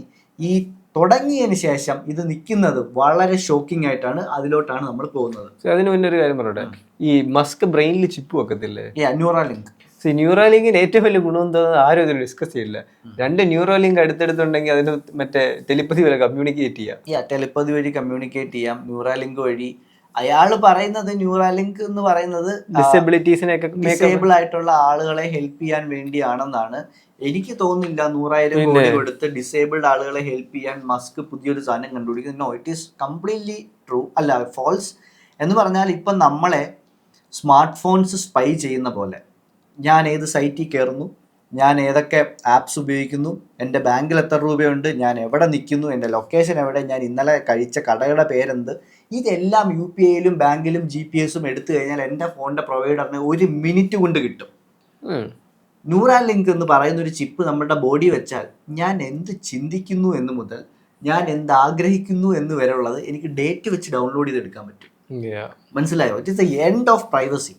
അപ്പോൾ അതിലോട്ട് നമുക്ക് പോവാം. അപ്പോൾ ഈ ബുക്കിൽ നമുക്ക് തിരിച്ചു വരാം. ഈ ബുക്കിൽ കുറേ സ്റ്റെപ്സുകൾ, ഈ MK Ultra പോലെ പല പല കാര്യങ്ങൾ പറഞ്ഞിട്ട് 4 സ്റ്റെപ്പുകൾ വെച്ചാണ് നമ്മളുടെ പ്രോജക്റ്റ് ബ്ലൂ ബീം അല്ലെങ്കിൽ ദ ന്യൂ വേൾഡ് ഓർഡർ മുന്നോട്ട് പോകുന്നത്. എന്ന് പറഞ്ഞാൽ അതിനകത്ത് ഒരു ഇമ്പോർട്ടൻറ്റ് ഫാക്ടറാണ് ഗവൺമെൻറ് വെതർ മാനിപ്പുലേഷൻ നടത്തുന്നു ഉള്ളത്. എന്ന് വെച്ചാൽ ലാർജ് സിറ്റീസും ലാർജ് പോപ്പുലേഷൻസും ഇതിനകത്ത് അണ്ടർഗ്രൗണ്ട് റിസോഴ്സസ് ഉള്ളത്, പണ്ടേ വന്ന ആളുകൾ സെറ്റിൽ ചെയ്ത് സിറ്റിയൊക്കെ പണിഞ്ഞു പോയി, അതിനകത്ത് വലിയ ഓയിൽ റിസർവ് ഉള്ളത്, അതിനകത്ത് നാച്ചുറൽ ഗ്യാസ് ഉള്ളത്, അല്ലെങ്കിൽ ഹിസ്റ്റോറിക്കൽ ആർട്ടിഫാക്ട്സ് ഉള്ളത്. അപ്പോൾ ഇവർക്ക് ഇതൊന്നും എടുക്കാൻ പറ്റത്തില്ല, ചിലപ്പോൾ ആ രാജ്യത്തിന് വേണ്ടുന്നതായിരിക്കും. അപ്പോൾ ഇങ്ങനെയുള്ളവരെ സിറ്റി ഒഴിപ്പിക്കാൻ വേണ്ടി അവർ ഗവൺമെൻറ് വെതർ മാനിപ്പുലേഷൻ ടെക്നിക്സ് കണ്ടുപിടിച്ചിട്ടുണ്ട്. എന്ന് വെച്ചാൽ നമ്മളുടെ ഗവൺമെൻറ് നമ്മളോട് അത് ചെയ്യുമോ, അങ്ങനെയൊക്കെ ചെയ്യാൻ പറ്റുമോ എന്ന് ചോദിക്കുന്നവരോട് ഐ ആം വെരി സോറി, ഇതല്ല ഇതിനപ്പുറം ചെയ്തിട്ടുണ്ട്. ഞാൻ കുറച്ച് എക്സാമ്പിൾസ് തരാം. ബിൽ ഗേറ്റ്സ് മഗ്നീഷ്യം, അലുമിനിയം, ഇതെല്ലാം സ്കൈയില് അതിന്റെ വീഡിയോസ് ഉണ്ടല്ലോ. വീഡിയോസ് ഉണ്ട്. അപ്പോൾ നമുക്ക് 1-2 എക്സാമ്പിൾ ഞാൻ പറഞ്ഞുതരാം. USA അമേരിക്കയിൽ ഹുവായി എന്ന് പറയുന്നിടത്ത് MAUI എന്ന് പറയുന്ന സ്ഥലത്ത് ഡയറക്റ്റഡ് എനർജി വെപ്പൺ യൂസ് ചെയ്തു എന്ന് പറഞ്ഞിട്ട് കേസുകൾ കോടതിയിൽ നടക്കുന്നുണ്ട്. എന്ന് പറഞ്ഞാൽ അവിടെ ലോകത്തിലെ ഏറ്റവും വലിയ തീപിടുത്തങ്ങളിലൊന്നും ഉണ്ടായി, ഫോറസ്റ്റും സിറ്റിയും എല്ലാം കത്തിപ്പോയി. അപ്പോൾ ഇത് വന്നത് ആകാശത്തു നിന്ന് വന്ന എനർജി ബീംസ് ആണെന്നും സ്പേസിൽ നിന്ന് വന്ന സാധനങ്ങളാണെന്നും സാറ്റലൈറ്റിൽ നിന്ന് വഴി അറ്റാക്ക് ചെയ്തതാണെന്നും ഇത് വൈൽഡ് ലൈഫ് തുടങ്ങിയതൊന്നും അല്ല എന്ന് പറഞ്ഞിട്ട് ധാരാളം കേസുകളും കാര്യങ്ങളും നടക്കുന്നുണ്ട്. ആ ഒരു മോയ് എന്ന് പറയുന്ന സിറ്റി മൊത്തം അവർ ഒഴിപ്പിച്ചു. എന്നിട്ട് അവർ ഒഴിപ്പിച്ചു എന്ന് പറഞ്ഞാൽ കോയിൻസിഡൻസ്ലി WEFന്റെ വെബ്സൈറ്റിൽ 2030 മോയ് എന്ന് പറയുന്ന അവിടെ ഒരു സ്മാർട്ട് സിറ്റി പണി വന്ന് 10-20 വർഷങ്ങൾക്ക് മുന്നേ അവിടെ ഉണ്ട്. മനസ്സിലായോ? ആ സിറ്റി നിലംപരിശായി ഇപ്പൊ കൺസ്ട്രക്ഷൻ നടക്കുകയാണ്. എന്തൊക്കെയോ കോയിൻസിഡൻസ് കൊണ്ട് അതൊരു പുതിയ സ്മാർട്ട് സിറ്റി ആയിട്ട് വരികയാണ്. സ്മാർട്ട് സിറ്റി എന്ന് പറഞ്ഞാൽ അതൊരു 20 മിനിറ്റ് സിറ്റിയാണ്. എന്ന് പറഞ്ഞാൽ നമ്മൾ ഒരിക്കലും സിറ്റിയുടെ വെളിയിൽ പോകത്തില്ല, സിറ്റിയുടെ അകത്തോട്ടും പോകത്തില്ല, നമ്മളുടെ ജീവിതം മുഴുവൻ ആ സിറ്റിക്കകത്തായിരിക്കും. അപ്പോൾ അവിടെ തീ പിടിച്ചപ്പോൾ വെള്ളം കണക്ഷൻസ് 2 ദിവസം മുന്നേ തീർന്നിരുന്നു. എല്ലാ ബില്യണേഴ്സിൻ്റെ വീടുകളും 1 മാസം മുന്നേ ഇൻഷുറൻസ് എടുത്തിരുന്നു. ഫയർ ഫൈറ്റേഴ്സ് വന്നില്ല, റെസ്പോണ്ട് ചെയ്യുന്നില്ല. 50,000 പേര് ഉൾപ്പെടെ എവിടാന്ന് അറിയത്തില്ല, കാണാതെ പോവുക. 15,000 പേര് പെർമനൻ്റ്ലി അവിടുന്ന് ഡിസ്മാൻഡിലാവുക. ഇതുപോലുള്ള വലിയ വലിയ കാര്യങ്ങൾ നടക്കുകയാണ്. എന്തിനാണെന്ന് ചോദിച്ചാൽ ഈ മോയ് എന്ന് പറയുന്ന സ്ഥലത്തിൻ്റെ അടിയിൽ ഹ്യൂജ് അണ്ടർഗ്രൗണ്ട് ഫെസിലിറ്റീസ് ഉണ്ടെന്നും ഏൻഷ്യൻ്റ് ആയിട്ടുള്ള ആർക്കിയോളജിക്കൽ എവിഡൻസസും ടണൽസും അവിടെ ഉണ്ടെന്നും പണ്ട് ഇവിടെ ജീവിച്ചിരുന്ന ജയൻസിൻ്റെ ലോകം ഇതിൻ്റെ അടിയിലായിരുന്നെന്നും അപ്പോൾ അവർക്ക് അതെല്ലാം എടുക്കണം, അത് പ്രൊട്ടക്റ്റ് ചെയ്യണം, അതുകൊണ്ടാണ് ഇത് ചെയ്യുന്നതെന്നും പറഞ്ഞുകൊണ്ട് ഭയങ്കര വലിയ ന്യൂസുകളും കാര്യങ്ങളും ഒക്കെ ഉണ്ട്. അതുപോലെ തന്നെ വേറൊരു എക്സാമ്പിളാണ് ഹ്യൂറിക്കെയിൻ കത്രീന. നിങ്ങൾ കത്രീന കേട്ടിട്ടുണ്ടായിരിക്കും. ന്യൂ ഓർലൻസിൽ അമേരിക്കയിൽ നടന്നതാണ്.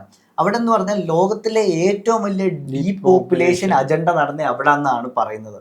എന്ന് പറഞ്ഞാൽ കോടതിയിലെ കേസുകൾ തന്നെ അതിനെ റീ എഞ്ചിനീയറിംഗ് പ്രോജക്റ്റ് എന്ന് വിളിക്കുന്നുണ്ട്. അത് സമ്മതിച്ചിട്ടില്ല, അഫ്കോഴ്സ് ഗവൺമെൻറ് ജയിച്ചു.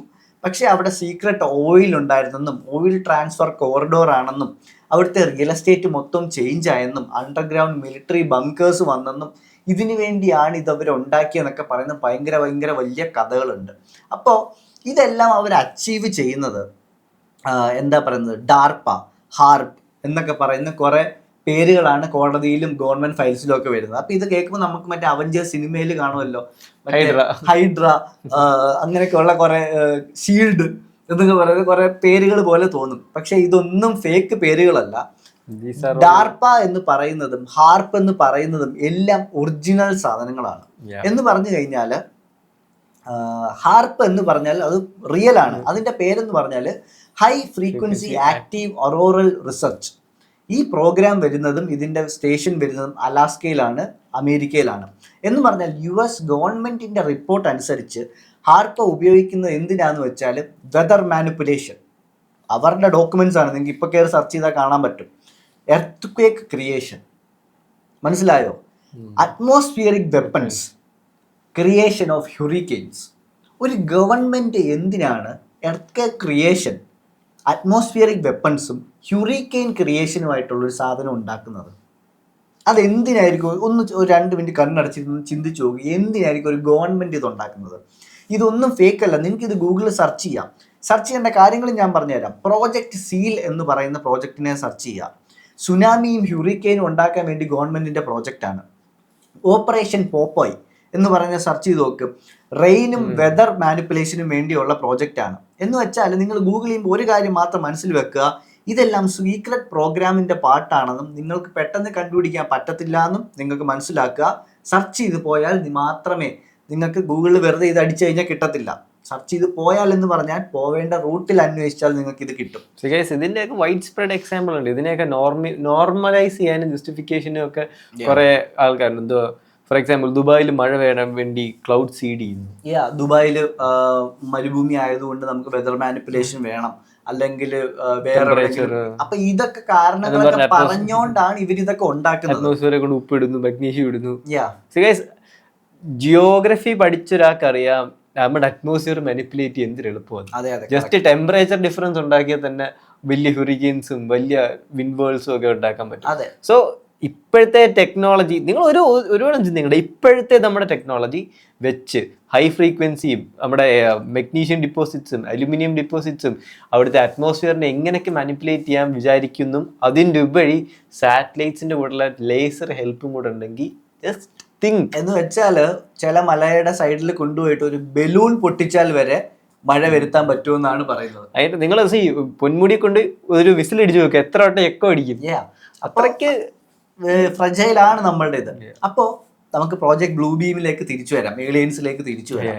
അപ്പോൾ ഈ പ്രോജക്റ്റിന്റെ നെക്സ്റ്റ് സ്റ്റെപ്പ്, അന്നൊക്കെ നമ്മൾ 50 വർഷം മുന്നേ ഇതൊക്കെ ഇമ്പോസിബിൾ ആയിട്ടൊന്നെന്ന് വിചാരിച്ചു. അതിന്റെ ചെറിയൊരു സ്റ്റെപ്പുകൾ ഞാനിപ്പോൾ പറഞ്ഞു തന്നു. അതുപോലെ അടുത്ത സ്റ്റെപ്പാണ് 50 വർഷം മുന്നേ അയാൾ അവിടെ എഴുതി വെച്ചിട്ടുണ്ട് ഒരു യൂണിഫൈഡ് ഡിജിറ്റൽ കറൻസി ഒക്കെ വരുമെന്ന്.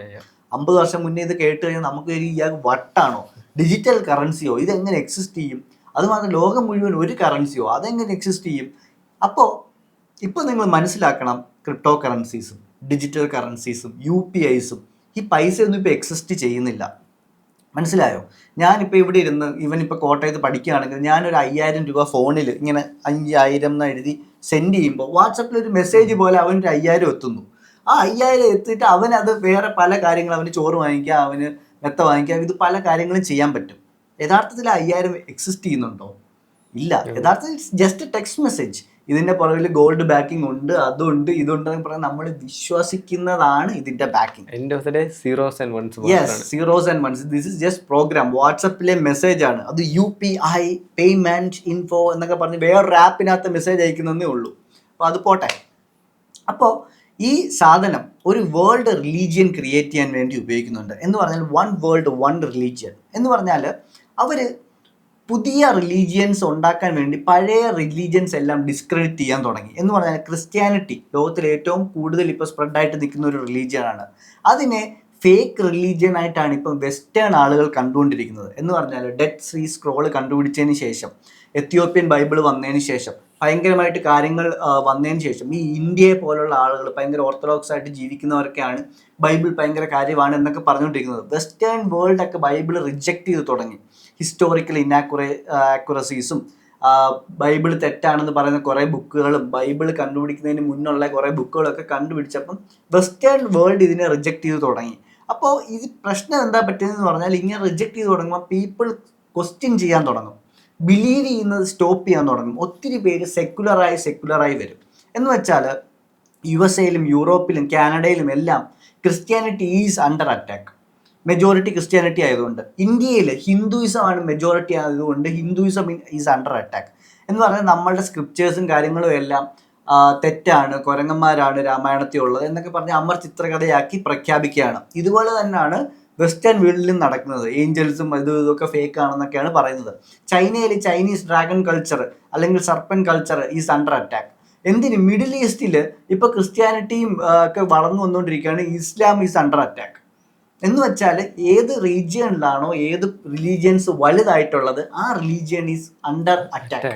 എന്ന് വെച്ചാൽ ഇനി 10-20 വർഷം കഴിയുമ്പം ലോകത്തിലെ മിക്ക ആളുകളും സെക്യുലർ ആയിട്ട് വരും, റിലീജിയൻസിൽ വിശ്വസിക്കാതെ വരും. ഇപ്പൊ തന്നെ ഒത്തിരി പേരുണ്ട്. ഇന്ത്യയിൽ തന്നെ ഇപ്പം ആണുങ്ങളും പെണ്ണുങ്ങളും ഒന്നും മതത്തിൽ വിശ്വസിക്കുന്നില്ല. പല വിഭാഗങ്ങളും അതേ സമയം ഭയങ്കരമായിട്ട് വിശ്വസിക്കുന്നു. അപ്പോൾ കൂടുതൽ ആളുകൾ സെക്യുലറായി വന്നുകൊണ്ടിരിക്കുകയാണ്. അപ്പോൾ ഇതെല്ലാം ആയിക്കഴിഞ്ഞാൽ ഇവർ പുതിയൊരു ഗോഡിനെ ഇൻട്രൊഡ്യൂസ് ചെയ്യുമെന്നാണ് അവർ പറഞ്ഞേക്കുന്നത്.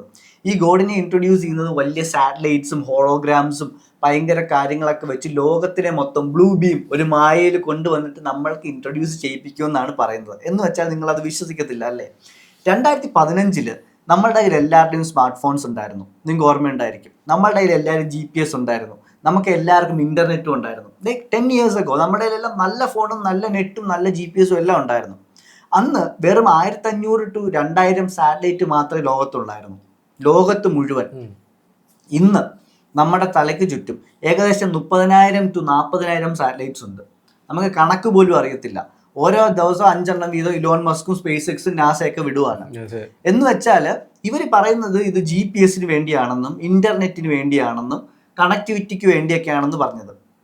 5 വർഷം അല്ലെങ്കിൽ 10 വർഷം മുന്നേ ഉപയോഗിച്ച അതേ ടെക്നോളജിയാണ് എൻ്റെ ഫോണിൽ ഇപ്പോഴും കിട്ടുന്നത്. എനിക്കൊരു വലിയ വ്യത്യാസവും തോന്നിയിട്ടില്ല. അതും 25,000 to 30,000 സാറ്റലൈറ്റ് കൂടിയ വ്യത്യാസം എനിക്ക് ഡെഫിനറ്റ്ലി വന്നിട്ടില്ല. അപ്പോൾ പ്രോജക്ട് ബ്ലൂ ബീം 30 വർഷം മുന്നേ അയാൾ പറഞ്ഞിട്ടുണ്ട് 10,000 സാറ്റലൈറ്റ് മുകളിലോട്ട് വിടുമെന്നും ആ സാറ്റലൈറ്റ് എല്ലാം ഉപയോഗിക്കുന്നത് നമ്മളുടെ മൈൻഡ് മാനിപ്പുലേഷനും നമ്മളുടെ ഗോഡിനെ പ്രൊജക്റ്റ് ചെയ്യാനും വെതർ മാനിപ്പുലേഷനും ഡയറക്റ്റ് എനർജി വെപ്പണുമായിട്ടും മിസൈൽസും കൊണ്ടാണ് ഇത് പോകുന്നതെന്നാണ് പുള്ളി പറഞ്ഞത്. അന്ന് നമുക്ക് ഒരിക്കലും വിശ്വസിക്കാൻ പറ്റത്തില്ല, പക്ഷേ നമുക്ക് ഇപ്പോൾ ഇത് വിശ്വസിച്ചേ പറ്റൂ. കാരണം സാറ്റലൈറ്റ് വെച്ച് അവരൊരു ടെസ്റ്റ് റൺ നടത്തിയ പോലെ ഒരു ക്ലിപ്പുണ്ട്. BCCയിലും CNN-ലും BBC-യിലും CNN-ലും ഒക്കെ വന്ന ക്ലിപ്പാണ്. ഞാൻ അത് ഷെയർ ചെയ്യാം, നിങ്ങളത് ജസ്റ്റ് ഒന്ന് കണ്ടു നോക്കൂ. അപ്പോൾ ഈ ന്യൂ ഗോഡ് എന്ന് പറയുന്നത് എല്ലാ റിലീജിയനും ഫേക്കാണ്. റിലീജിയൻസ് എല്ലാം അങ്ങോട്ടും ഇങ്ങോട്ടും നമ്മൾ ബ്രദേഴ്സിനെ തമ്മിൽ അടുപ്പിക്കാനുള്ളതാണ്, അങ്ങോട്ടും ഇങ്ങോട്ടും കൊല്ലാനുള്ളതാണ് എന്നൊക്കെ പറഞ്ഞുകൊണ്ടാണ് ഒരു പീസിൻ്റെ അല്ലെങ്കിൽ പുതിയൊരു ദൈവം വരുന്നത്. കാരണം മുസ്ലിംസ് ഹിന്ദുസും അടി, ഹിന്ദുസും ക്രിസ്ത്യൻസും അടി, ക്രിസ്ത്യൻസ് മുസ്ലിംസും അടി, ഇതിൻ്റെ ഇടയിൽ ഇസ്രായേലും ജൂതന്മാരും അടി, എല്ലാം ഫേക്കാണ്, നമ്മൾ മനുഷ്യരെല്ലാം ഒന്നാണെന്നൊക്കെ പറഞ്ഞുകൊണ്ടായിരിക്കും പുതിയ ദൈവം വരുന്നത്. അപ്പോൾ ഈ സാധനം യഥാർത്ഥത്തിൽ കൺവിൻസിങ് ആണ്. അപ്പോൾ ഇപ്പോഴാണ് പ്രോജക്റ്റ് ബ്ലൂ ബീമിൻ്റെ അടുത്ത സ്റ്റെപ്പ് വരുന്നത്. എന്ന് പറഞ്ഞാൽ mind control is very real guys. എന്ന് പറഞ്ഞാൽ മൈൻഡ് കൺട്രോൾ യൂസ് ചെയ്യുന്നത് മൈക്രോവേവ്സ് വെച്ചാണ് ഇത് കൺട്രോൾ ചെയ്യാൻ ഇവർ ഉപയോഗിച്ചുകൊണ്ടിരിക്കുന്നത്. എന്ന് പറഞ്ഞാൽ മൈക്രോവേവ്സ് എന്ന് പറഞ്ഞാൽ എവിടുന്നാണെന്ന് അറിയാവോ? 4G ടവേഴ്സ്, 5G ടവേഴ്സ് എന്നൊക്കെ നിങ്ങൾ കേട്ടിട്ടുണ്ടോ? ഇതാണ് ലോകത്തിലെ ഏറ്റവും വലിയ മൈക്രോവേവ്സ് പ്രൊഡ്യൂസേഴ്സ് ആയിട്ടുള്ള സാധനങ്ങൾ. അത് കഴിഞ്ഞാൽ സാറ്റലൈറ്റ്സ് ആണ്. എന്ന് പറഞ്ഞാൽ ഇത് ഇവർ ഉപയോഗിക്കുന്നത് ELFും VLFും LFും എന്ന് പറയുന്ന ഫ്രീക്വൻസിയിലുള്ള വേവ്സ് ആണ്. എന്ന് പറഞ്ഞാൽ ELF എന്ന് പറഞ്ഞാൽ എക്സ്ട്രീംലി ലോ ഫ്രീക്വൻസി, VLF എന്ന് പറഞ്ഞാൽ വെരി ലോ ഫ്രീക്വൻസി, LF എന്ന് പറഞ്ഞാൽ ലോ ഫ്രീക്വൻസി. അപ്പം ഈ വേവ്സ് നമ്മുടെ ബ്രെയിനിനെ അഫക്റ്റ് ചെയ്യും. ഇപ്പോൾ ഉള്ള നമ്മളുടെ ടെക്നോളജി അനുസരിച്ച് ലോകത്തിലെ 85% ഓഫ് ബ്രെയിൻസും ഈ ELF അല്ലെങ്കിൽ VLF അല്ലെങ്കിൽ LF വേവ്സിനകത്ത് അഫക്റ്റ് ചെയ്തുകൊണ്ടിരിക്കുകയാണ്. എന്ന് പറഞ്ഞാൽ സാറ്റലൈറ്റ്സ് ഗ്ലോബൽ കവറേജ് ആണ്. ടവേഴ്സ് ലക്ഷക്കണക്കിന് പേരെ ഒരുമിച്ച് നമുക്ക് എടുക്കാൻ പറ്റും. എന്നിട്ട് ഈ സാധനങ്ങൾ കൊണ്ട് എന്ത് ചെയ്യാൻ പറ്റുമെന്നറിയാമോ? നമ്മളുടെ ബ്രെയിനിനകത്ത് നമുക്കൊരു വോയിസ് അല്ലെങ്കിൽ നമുക്കൊരു പാനിക്ക് അല്ലെങ്കിൽ ഡിസിഷൻസ്, ഈ സാധനങ്ങളെല്ലാം അഫക്റ്റ് ചെയ്യാൻ പറ്റുന്ന വേവ്സ് ആണ് നമ്മളെ ബ്രെയിനിനെ അഫക്റ്റ് ചെയ്യുന്നത്. ഇതിന്റെ ചെറിയൊരു എക്സാമ്പിൾ പറഞ്ഞുതരാം. ഈ ഇടെ നമ്മുടെ ഗിറ്റ്ഹബിനകത്ത് ഭയങ്കര ചാലഞ്ചിങ് ഹാക്കേഴ്സ് ഒക്കെ കമ്മ്യൂണിറ്റി, അത് ഒരു കമ്മ്യൂണിറ്റി ഉണ്ട്. അപ്പൊ ഇവര് ചെയ്തെന്ന് വെച്ചാൽ ഒരു സ്കൂൾ പ്രൊജക്റ്റ് ആയിരുന്നു തോന്നുന്നു. കുറെ പയ്യന്മാര് സാധാരണ വൈഫൈ ഉള്ള ഒരു വീട്ടില് ചുമ്മാ ജസ്റ്റ് അമ്മമാരുടെ സെക്യൂരിറ്റി ഇതെല്ലാം ബ്രീച്ചും ചെയ്ത് അകത്ത് കയറി കളി പോലത്തെ ബേസിക് സോഫ്റ്റ്വെയറിൽ എന്നിട്ട് വൈഫൈ വെച്ച് വൈഫൈ സിഗ്നൽസ് വെച്ച് വീട് ഒരു മാപ്പ് ചെയ്ത് 3D വേൾഡ് മാപ്പ് ചെയ്ത് അതും റിയൽ ലൈഫ് മനുഷ്യന്മാർ നടക്കുമ്പോൾ അത് നടക്കും. അതിന്റെ ഒരു ഫോട്ടോ ഇട്ട് കൊടുത്തേക്കണേ. അപ്പൊ ഒരു ബ്ലാക്ക് ആൻഡ് വൈറ്റ് പോലെ നമ്മുടെ ആളുകൾ നടക്കുന്ന ഫോട്ടോ നമുക്കൊരു വൈഫൈ റൂട്ടർ വെച്ച് നമുക്ക് കണ്ടുപിടിക്കാൻ പറ്റും. ഞങ്ങളുടെ വീട്ടിൽ ഉൾപ്പെടെ മിക്ക ദിവസവും രാത്രി വൈഫൈ ഓഫ് ചെയ്യാറില്ല. മീൻസ് കൺഫേംഡ് ആയിട്ടുള്ള കാര്യം, രാത്രി കിടക്കുന്ന വൈഫൈ ആയിട്ട് കിടക്കുന്ന കുറെ പേർക്ക് ഇപ്പൊ ക്യാൻസറോ അതേപോലത്തെ സാധനങ്ങളൊക്കെ അടിച്ചു പൊക്കോണ്ടിരിക്കുക. സത്യം. അതെന്തായാലും ജസ്റ്റ് കീപ്പ് ഇൻ മൈൻഡ്. അതുപോലത്തെ വേവ്സും ഫ്രീക്വൻസീസും ഒക്കെ നിങ്ങളുടെ ബ്രെയിനിലും പിറ്റ്യൂട്ടറി ഗ്ലാൻഡിലും അതേപോലത്തെ നമ്മുടെ ക്രിസ്റ്റലിന്റെ ഹെഡിനകത്തൊക്കെ എങ്ങനെ എഫക്ട് ചെയ്യുന്നു ജസ്റ്റ് തിങ്ക്. അപ്പോൾ ഇതിനകത്ത് നമ്മളുടെ ഈ ആർട്ടിഫിഷ്യലായിട്ട് നമ്മുടെ തോട്ട്സിനെയും മൈൻഡിനെയൊക്കെ അഫക്റ്റ് ചെയ്യുന്ന സിസ്റ്റത്തിൻ്റെ പേരാണ് ഇൻഡ്യൂസ്ഡ് ആർട്ടിഫിഷ്യൽ തോട്ട്സ് എന്ന് പറയുന്നത്. നമ്മുടെ മനസ്സിനകത്ത് ഇപ്പം ആളുകൾക്ക് വേണമെങ്കിൽ എലൈറ്റ്സിന് വേണമെങ്കിൽ ഒരു പാനിക് കോഡ് ഇടാം. അപ്പം എനിക്ക് വെറുതെ നിൽക്കുമ്പോൾ എൻ്റെ മൂഡ് മാറും, അല്ലെങ്കിൽ വെറുതെ നിൽക്കുമ്പോൾ എനിക്ക് പേടി വരും, അല്ലെങ്കിൽ വെറുതെ ഹാപ്പിനെസ് വരും, അല്ലെങ്കിൽ എൻ്റെ തോട്ടിൽ എൻ്റെ ദൈവം എന്നോട് സംസാരിക്കുന്ന പോലെ തോന്നും. ആ ടെക്നോളജി ഇപ്പം എക്സിസ്റ്റിംഗ് ആണ്. എന്ന് പറഞ്ഞാൽ മെഡൂസ എന്ന് പറയുന്ന ഒരു അമേരിക്കൻ വെപ്പൺ സിസ്റ്റം ഉണ്ട്. മെഡൂസ എന്ന് പറയുമ്പോൾ ചുമ്മാ പേരും കാര്യങ്ങളൊന്നും അല്ല. Mob excess deterrent using silent audio. This is a real weapon. അത് ഉപയോഗിക്കുന്നത് മൈക്രോവേവ്സ് വെച്ച് നമ്മളുടെ ടവറിൻ്റെ അവിടെ കൊണ്ടുവന്ന് അടിക്കും. അപ്പോൾ നമ്മളുടെ മനസ്സിനകത്ത് ടെലിപ്പതി അല്ലെങ്കിൽ സെൻസേഷൻസ് അല്ലെങ്കിൽ പേടി, ഹാപ്പി, ആംഗ്രി, സാഡ് ഇതുപോലുള്ള കാര്യങ്ങൾ റിമോട്ടായിട്ട് അവർക്ക് ചെയ്യാൻ പറ്റുന്ന ഇപ്പോൾ എക്സിസ്റ്റ് ചെയ്യുന്ന US ആർമി ഇപ്പോൾ ഇത് ഉപയോഗിക്കുന്നത് ആളുകൾ കൺട്രോൾ ഇല്ലാതെ വരുമ്പോൾ നമ്മൾ ടാങ്കറിൽ കൊണ്ടുവന്ന് വെള്ളം അടിക്കത്തില്ലേ, അതുപോലെ അവരിപ്പോൾ അത് ഉപയോഗിച്ചുകൊണ്ടിരിക്കുകയാണ്. വണ്ടിയിൽ വന്നിട്ട് ഫ്രീക്വൻസി വിടും, നമ്മൾ ബാഡ് ആയിട്ട് തിരിച്ചു പോകും. മനസ്സിലായോ? അതിപ്പോ വെനിസ്വേലയിലല്ല, വിയറ്റ്നാം വാറിൽ അവരിത് ഉപയോഗിച്ചിട്ടുണ്ട്.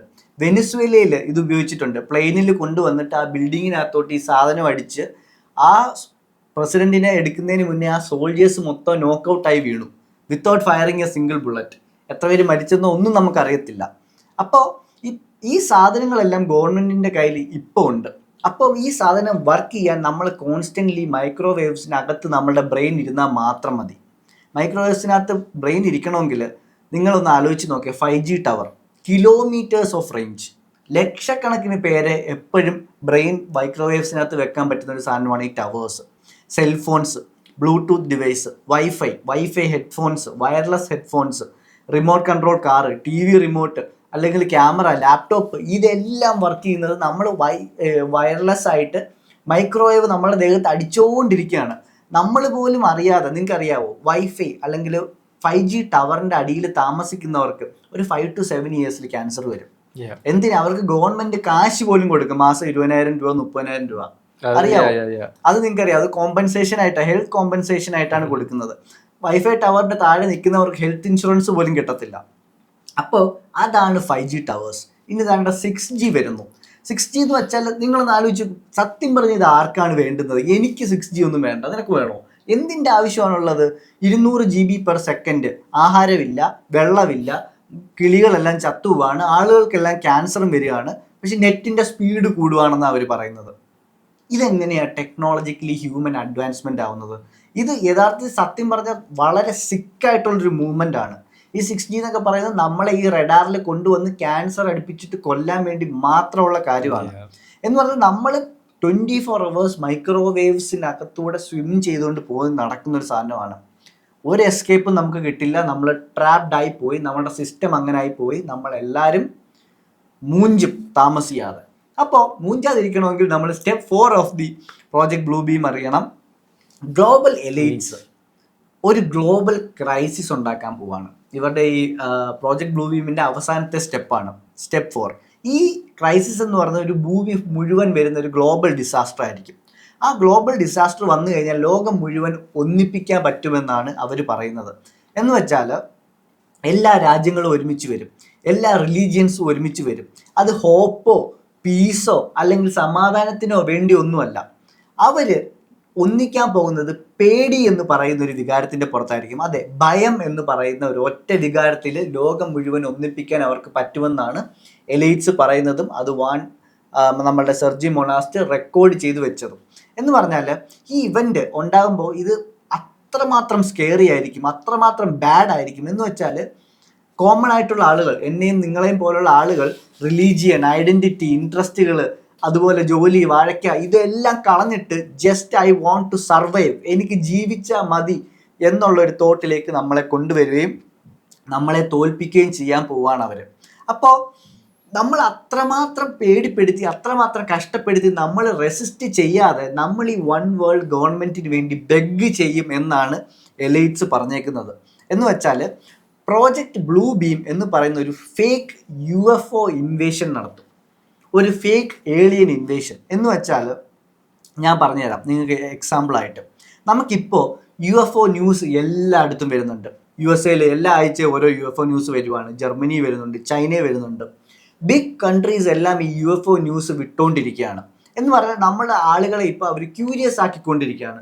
UFOs ഇത് എവിടെ നിന്നായിരിക്കും വരുന്നത്, ഏലിയൻ ആയിരിക്കും, അതായിരിക്കും, ഇതായിരിക്കും എന്നൊക്കെ പറഞ്ഞ് നമ്മളുടെ ഉള്ളിൽ ഇത് പറഞ്ഞുകൊണ്ടിരിക്കുക. ഇതിന്റെ ഹൈപ്പ് മാറുമ്പം ട്രംപ് വേറൊരു ഫയൽ റിലീസ് ചെയ്യുന്നു, അത് കഴിഞ്ഞ് ഹൈപ്പ് മാറുമ്പോൾ വേറൊരു ക്രാഫ്റ്റ് വരുന്നു, അതെ പോഡ്കാസ്റ്റ് വരുന്നു. അപ്പൊ ഇതുപോലുള്ള കാര്യങ്ങൾ വന്നുകൊണ്ടിരിക്കുകയാണ്. അപ്പോൾ ഇത് കഴിഞ്ഞിട്ട് നമ്മളെ ഇവർ മൂവീസ് വെച്ച് പ്രോഗ്രാം ചെയ്തുകൊണ്ടിരിക്കുകയാണ്. ഏലിയൻ മൂവീസ് വിട്ടുകൊണ്ടിരിക്കുകയാണ്. എല്ലാ ഏലിയൻ മൂവീസിലും ഹോളിവുഡ് നിങ്ങൾ എടുത്തു നോക്കിക്കോ, ജാദുവിന്റെ കാര്യമല്ല ഞാൻ പറയുന്നത്, ഹോളിവുഡ് എല്ലാ മൂവീസും നിങ്ങൾ എടുത്തു നോക്കിക്കോ, എല്ലാം ഏലിയൻ ഇൻവേഷൻസ് ആണ്.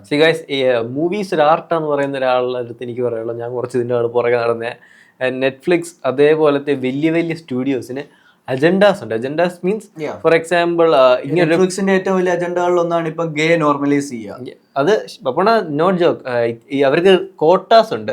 ഇത്ര മൂവീസിനകത്ത് ഇത്ര ഇതാണെങ്കിൽ മാത്രമേ അവർ ഫണ്ടിങ് ചെയ്യൂ, അല്ലെങ്കിൽ ഇത്ര ടൈമിൽ സ്ക്രീൻ പ്രസൻസ്. നല്ല നല്ല സ്കൂൾ മൂവീസും സീരീസും ഒക്കെ ഉണ്ട്. ഇപ്പൊ ഏത് സ്കൂൾ എടുത്താലും 2ാമത്തെ എപ്പിസോഡ് തൊട്ട് ഗേ ആണ്. ആണുങ്ങൾ ഉപയോഗിക്കുക, പെണ്ണുങ്ങളുടെ കൂടെ പോയി കിടക്കുക. ഇതെന്തിനാ ഈ പിള്ളേരെ കാണിക്കുന്ന മൂവീസിൽ ഇതിലൊക്കെ ഇടുന്നത്? അപ്പോൾ അവർ അതിന് ഫണ്ടിങ് കൊടുക്കും. ഇതൊക്കെ കോട്ട വെച്ച് പ്രോഗ്രാം ചെയ്ത് വിടുന്നതാണ്.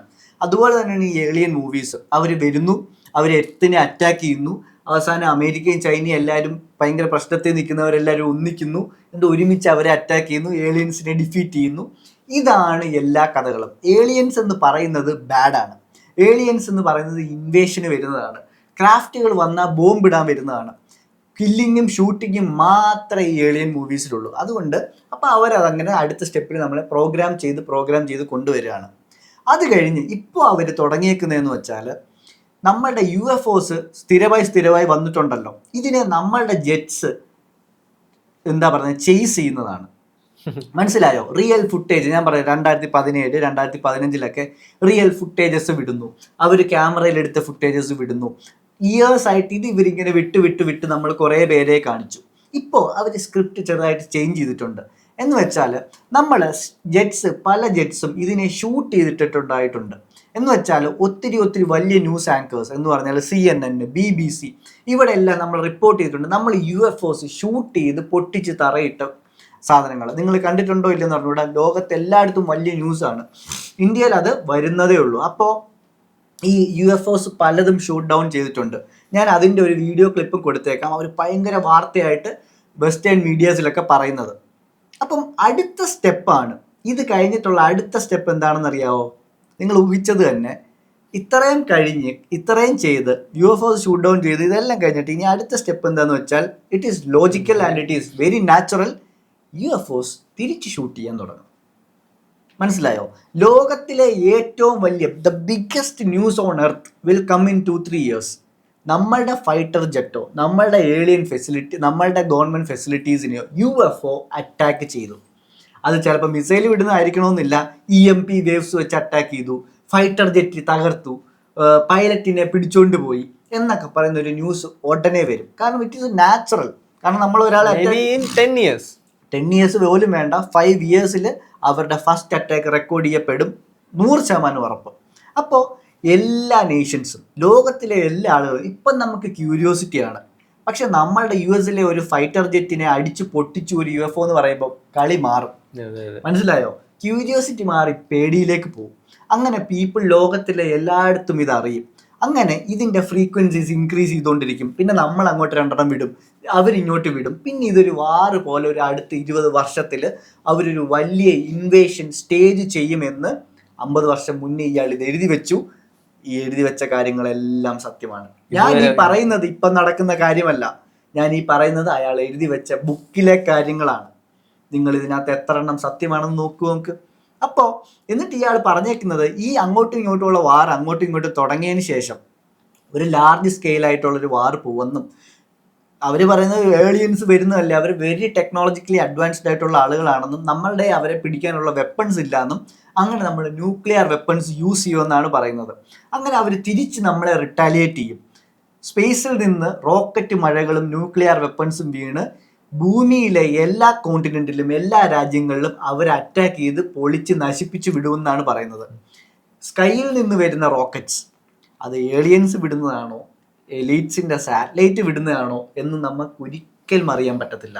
എന്തായാലും ഷുവർ ആയിട്ടുള്ള ഒരേ ഒരു കാര്യം, ഞങ്ങളുടെ നെയ്ബേഴ്സും നമ്മളുടെ രാജ്യവും നമ്മളുടെ പോപ്പുലേഷനും എല്ലാം കത്തിച്ചാമ്പലാവും എന്നുള്ളത് നമുക്ക് കണ്ണുകൊണ്ട് കാണാൻ പറ്റും.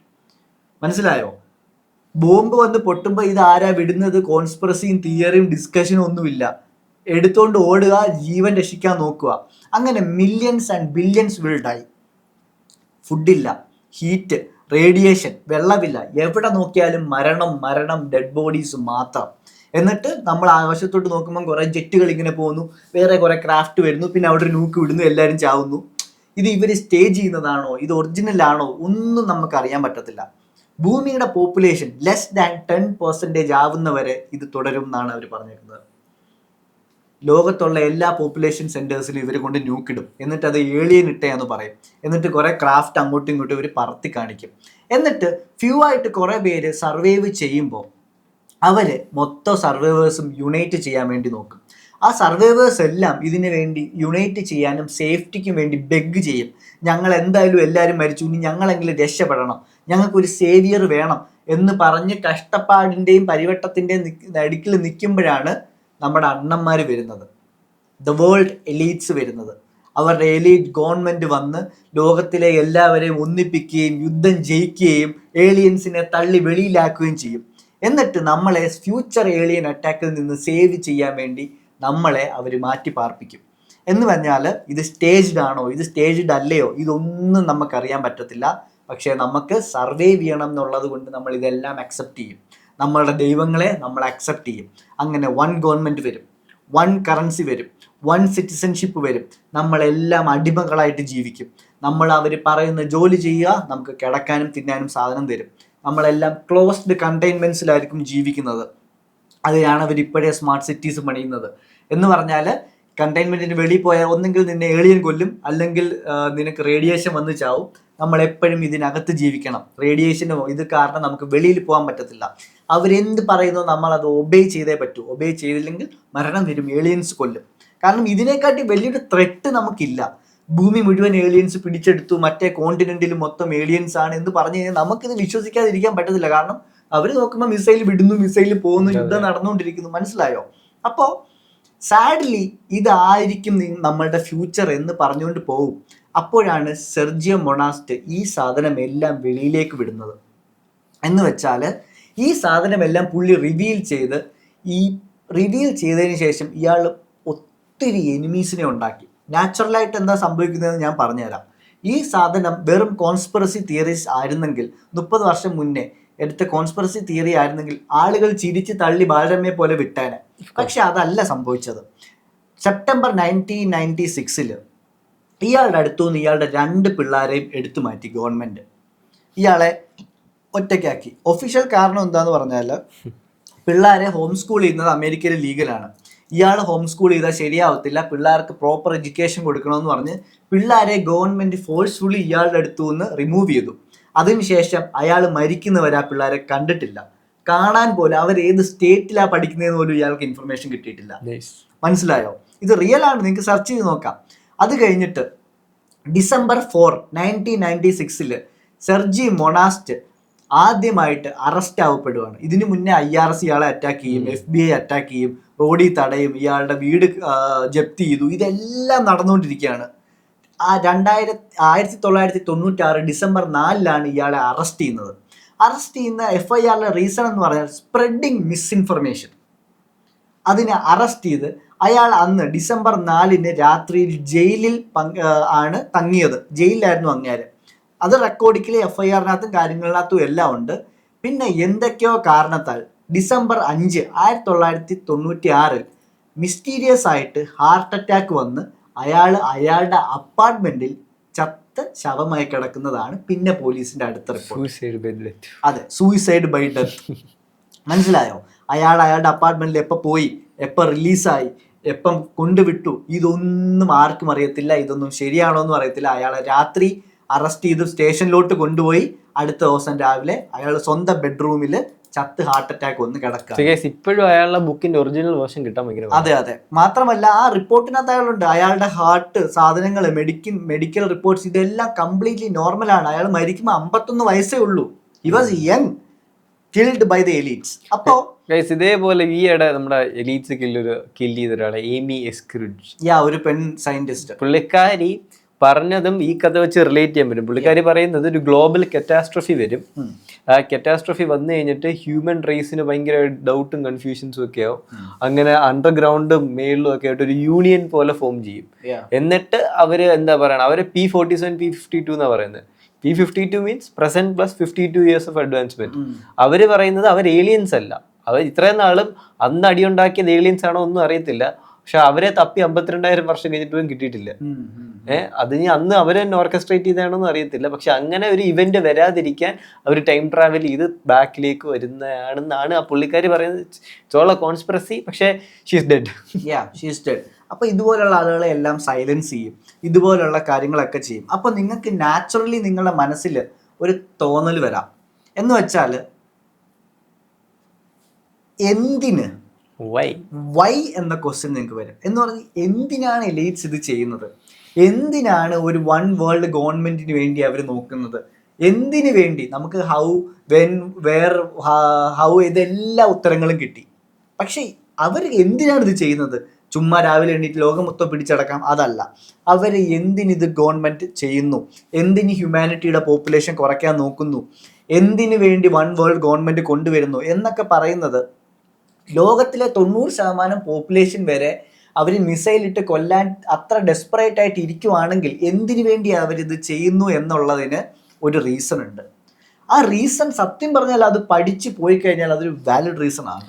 എന്ന് പറഞ്ഞാൽ ഒരു ഫേമസ് കോട്ട് ഉണ്ട്, എന്ന് പറഞ്ഞ് if you learn too much about the devil's story also makes sense.